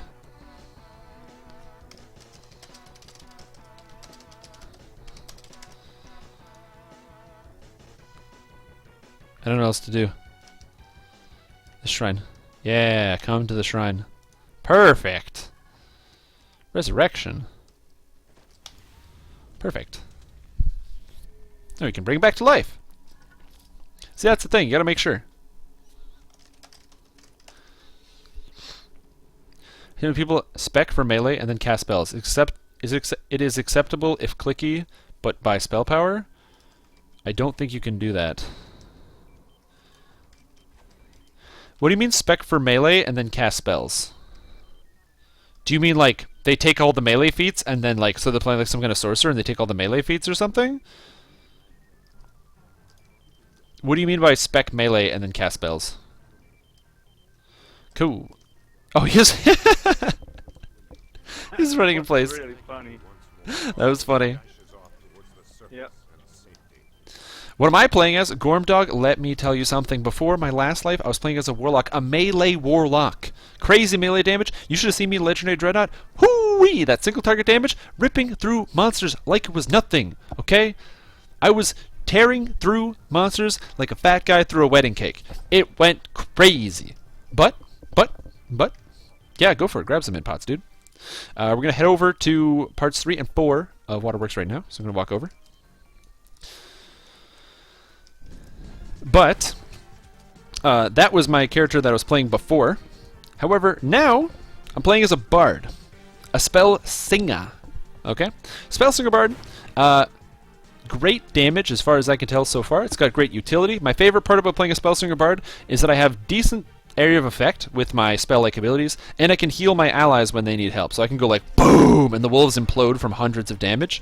I don't know if you can imagine hitting so hard, but the shout just feels good. Just feels good. So this character is going to be a pure spell singer bard. Going to pick up all the enhancements up here, getting heal and wail of the banshee, which will be pretty good. I'm excited about that. There's a couple reasons that make this build work. I'll go into them again before I finish up here. The first reason that makes this build really good, we got Spellsong Trance. So Spellsong Trance gives me +1 to the DCs of my spells, and it reduces the cost of my spells by 10%. It's pretty nice. Saving mana is good, and +1 DCs is really good. Second thing that's very good, a decent spell-like ability. Shout is good, and I don't know if I'm going to use Horn of Thunder from here, but it might. I'll have to test it out. I'm going to try test out Horn of Thunder before I swap it into Mass Hold. And additionally, the core abilities. If you read into the core abilities, what it says on the surface is, oh, you can use Fascinate to mesmerize oozes. Okay, well that sounds boring and pointless, because nobody uses Fascinate, because everyone just fights monsters anyway. Oh, did we forget Suevo?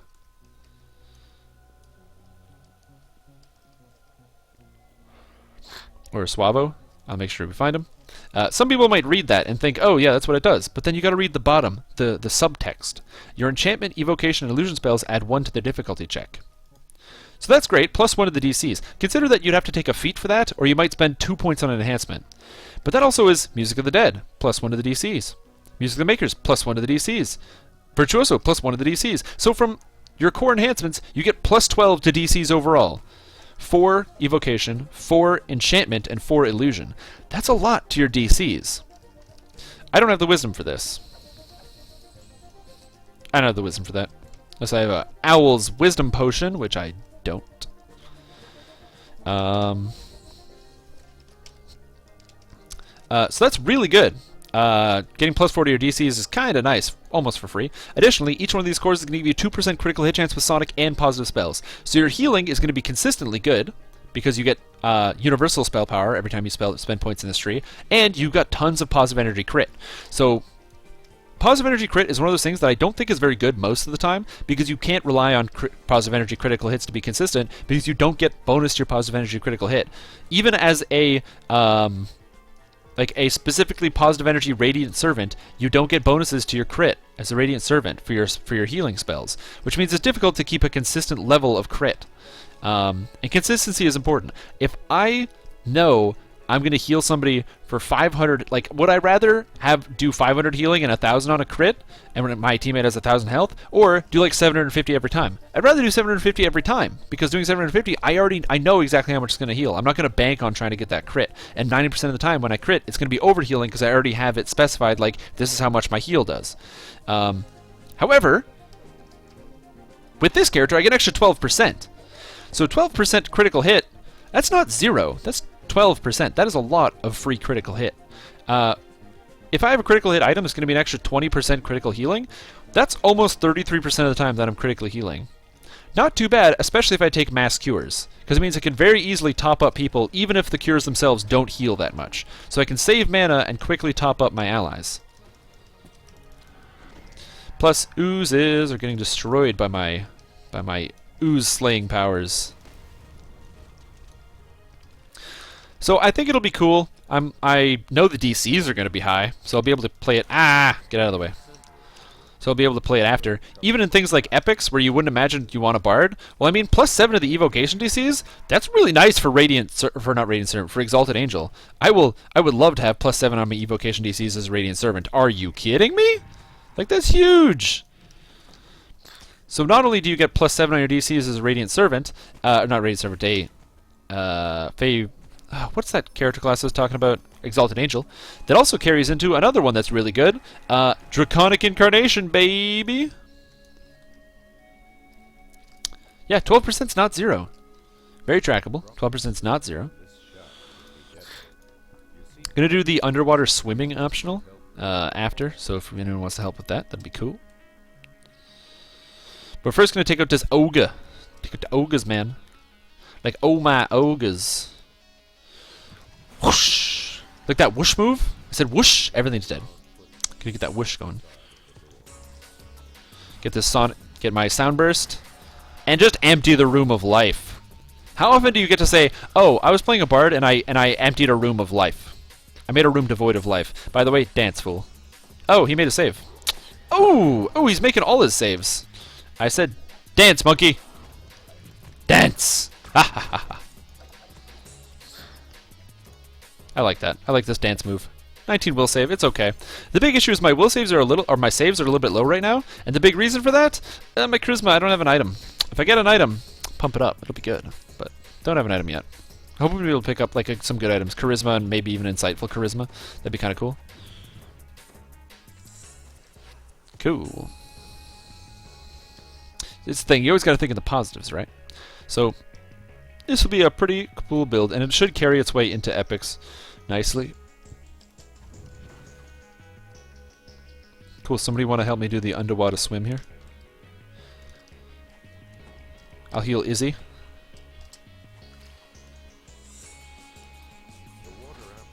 They pull the lever, I'll center. You gotta keep pulling the lever.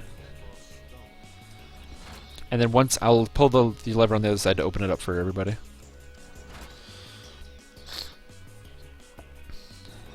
Yeah, keep pulling it.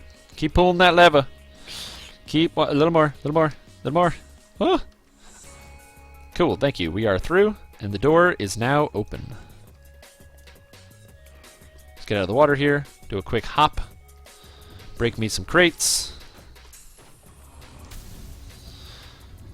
And then we're going to open this treasure chest. One, it's going to give us some treasure. Hard-earned treasure, might I add. Also, kobolds! Kobolds! Ooh, get out of here. Look at that. Look at that group clearing. Ah, it feels so good. Man, that feels good. I'm sorry, it's just... I know Swashbuckler's supposed to be satisfying, but there's just something very satisfying about clicking a button and watching a wave of kobolds just disappear in front of your face. At level 4, too.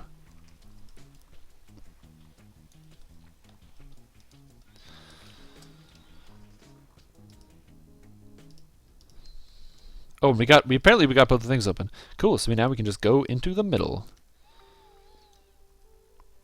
So I'm just gonna go down here. I don't want to listen to the song. No. A little more. No, a little more.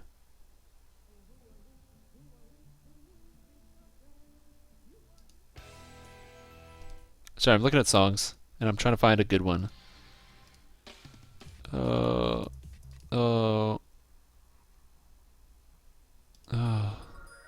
This one's fine. Oh, splat. Oh, Suevo. In the middle of the room. Oh man, what if he doesn't speak English? Pipe down. Down pipe.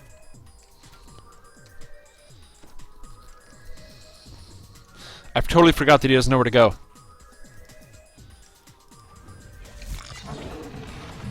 Oh, did he make it? Yeah, he made it! Yes! Yes! That's what I'm talking about. We did it, everybody. Don't think about language barriers. Just think about what you can do to help somebody. Oh, Graves. I don't want to deal with that. Ooh, brown spider. Get out of here. Take 88 damage. Yes, spider. Also, the nice thing about Shout is it's not like Burning Hands. It has a really big cone range. It doesn't look that big, but look at this. Hobgoblin Bodyguards, boom. I'm gonna... Oh, I didn't hit the bodyguard, the one on the right. But it's still got a pretty good range, considering what it does. Oh, no, he lived. Damn. That Hobgoblin lived. It didn't die in one hit. Dang. I really wanted it to die in one hit. I wanted to kill him in one hit. Oh, man. So, yeah. I'm going to keep playing this character. I don't know how much time I'm going to have to play this week. I'm going to try to play as much as I can. I'll probably do some streaming as well this week on my own personal channel. Bear in mind, not here. I only get to stream once on the official DDO stream. Although if you give it a like, make sure, not give it a like. If you like this stream, make sure you tune in. There's lots of streams that go on here. Maybe you'll also find other people you like. I mean, hell, this is DDO Central, right? This is a place where you get to see cool people playing a cool video game that you could totally be playing yourself because it's a free-to-play game and anyone can play it. But that's just still, you know.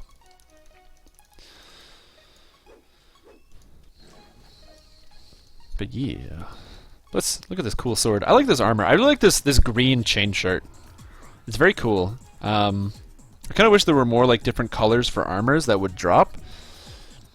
I think that would be an interesting way to like incorporate different types of items and different armors and things if there were different colors. Let's do a little bit of a bard song here. Get everybody buffed up. That's all I got. I actually don't have any buffs. Bards are the kind of characters that have a lot of buffs. I don't have any. I just have my bard song. And I'm just looking for Ven now. I don't like to fully clear this quest just because it's not my favorite. I kind of just like looking for Ven and like getting out of there. You know what I mean? Hey, an ogre. Dance, monkey.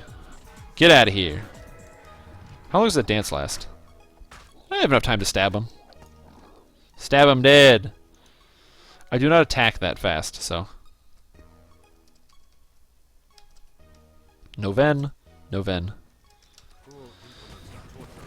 That's what I'm talking about. I didn't have to do all the damage because it's all about the setup. This character's also got the nice setup. I can set up with Soundburst. 22 DC Fortitude save? That's pretty good.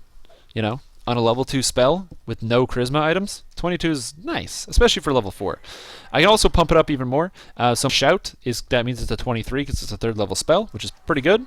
But not only that, once I get some charisma items, it'll go up. Every time I pick a core that's an extra one, I get a better item that goes up. I'm planning on having my DCs very, very high. Usually when I hit level 20 on like a DC caster, my DCs are somewhere between like 45, that kind of thing, around there. I'm hoping this character can hit at least 55 by the time I hit level 20 on all my abilities. That'd be pretty nice. Oh, shamanic looking kobold. Ooh, take that, everybody.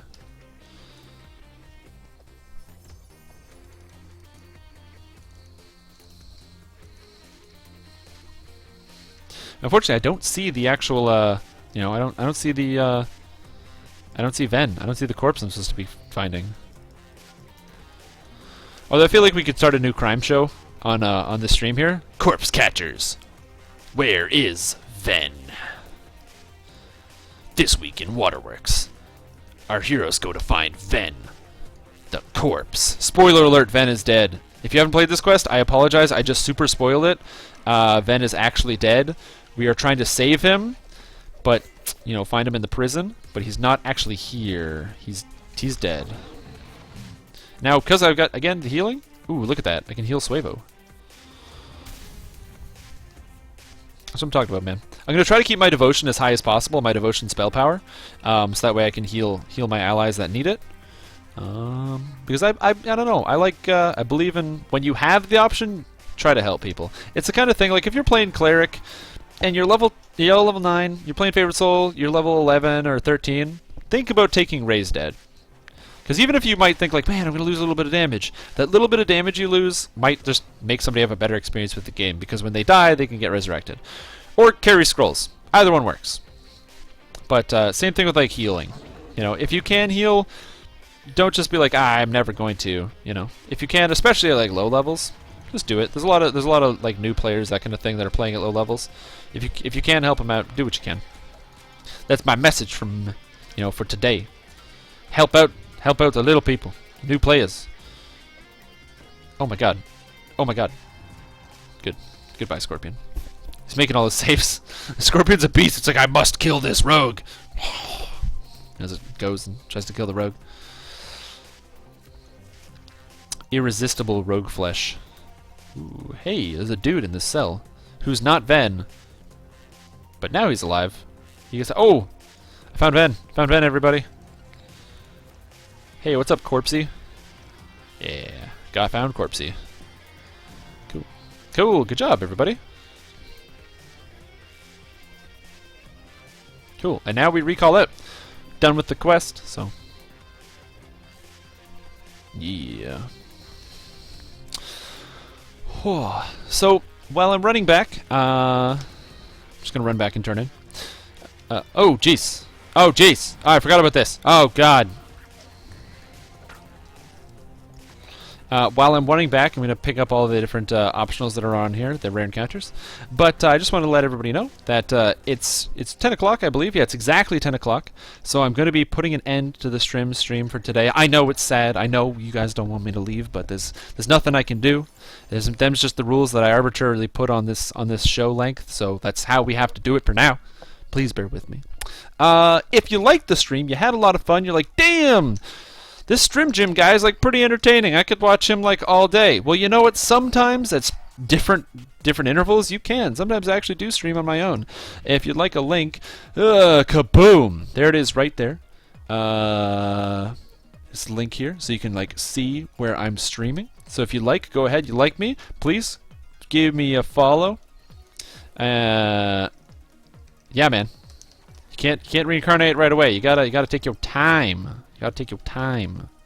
But yeah, if you like the stream, please go ahead, give me a follow. You can see when I stream irregularly on my own time. It's pretty cool, I tell you that much. Or, as I said, also on Twitter. And if you'd like to reach me, because I try to make myself available, because I'm on the DDO Players Council and I have like an inflated sense of self-worth, you can reach me if you have any questions or anything you'd like to tell me. Build questions, things like that. Hey man, can you like pimp my build? That kind of thing. I'll do that for you. Because I have very little better to do with my time. And yeah, that's pretty much all I have to say. I'll be here next Monday as well. So, it'll be a good time like it is every single week. Yeah. Bards. I just really want to play a bard. I don't know. There's just something magical about having a character that can like heal and deal damage and has cool songs and music, and you get to use magic device, and you get to be like cool. Like cool. Yeah, man, cool. So yeah, this character's good. Thanks for playing, Wiley. I am invaluable. Yeah. Thank you. I like compliments. I'm fishing for compliments, of course, because, inflated sense of self-worth and everything like that. Yeah, man. When are you going to be doing a cleric build?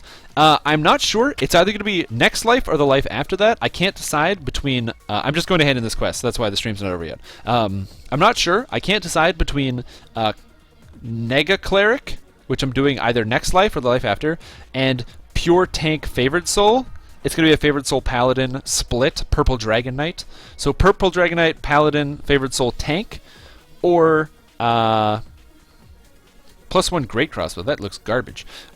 Or doing a Nega Cleric, Negative Energy Cleric. I think it'd be pretty cool. I don't know if it's good. I think it'd be cool, though. Is there a helmet? Grasskitch's skull cap? Diamond of Wisdom and Will Save 3. Cool. How much would Slayer give me? Oh, 500. That's not enough experience. So yeah. So it's either, like I said, it's either going to be next life or the life after that. I'm not sure. The Cleric, I'll be starting at level 1, but the Favored Soul, Purple Dragon Knight, well, of course, Purple Dragon Knights will be level 15. And I'll have to use a +1 heart to get rid of that. So thank you for the group, guys. I'll catch you guys around. Trump that group. So thank you for watching, everyone. I had a lot of fun tonight. Thanks that's about it. I'm gonna head to bed because I'm tired, and I had to be up at like 5:30 for work this morning, and it's like 10 o'clock now. It's like so many hours. Make sure you play the new quests that are coming out tomorrow. They're sure to be lots of fun, and I'll see you guys later. Bye. Fade away.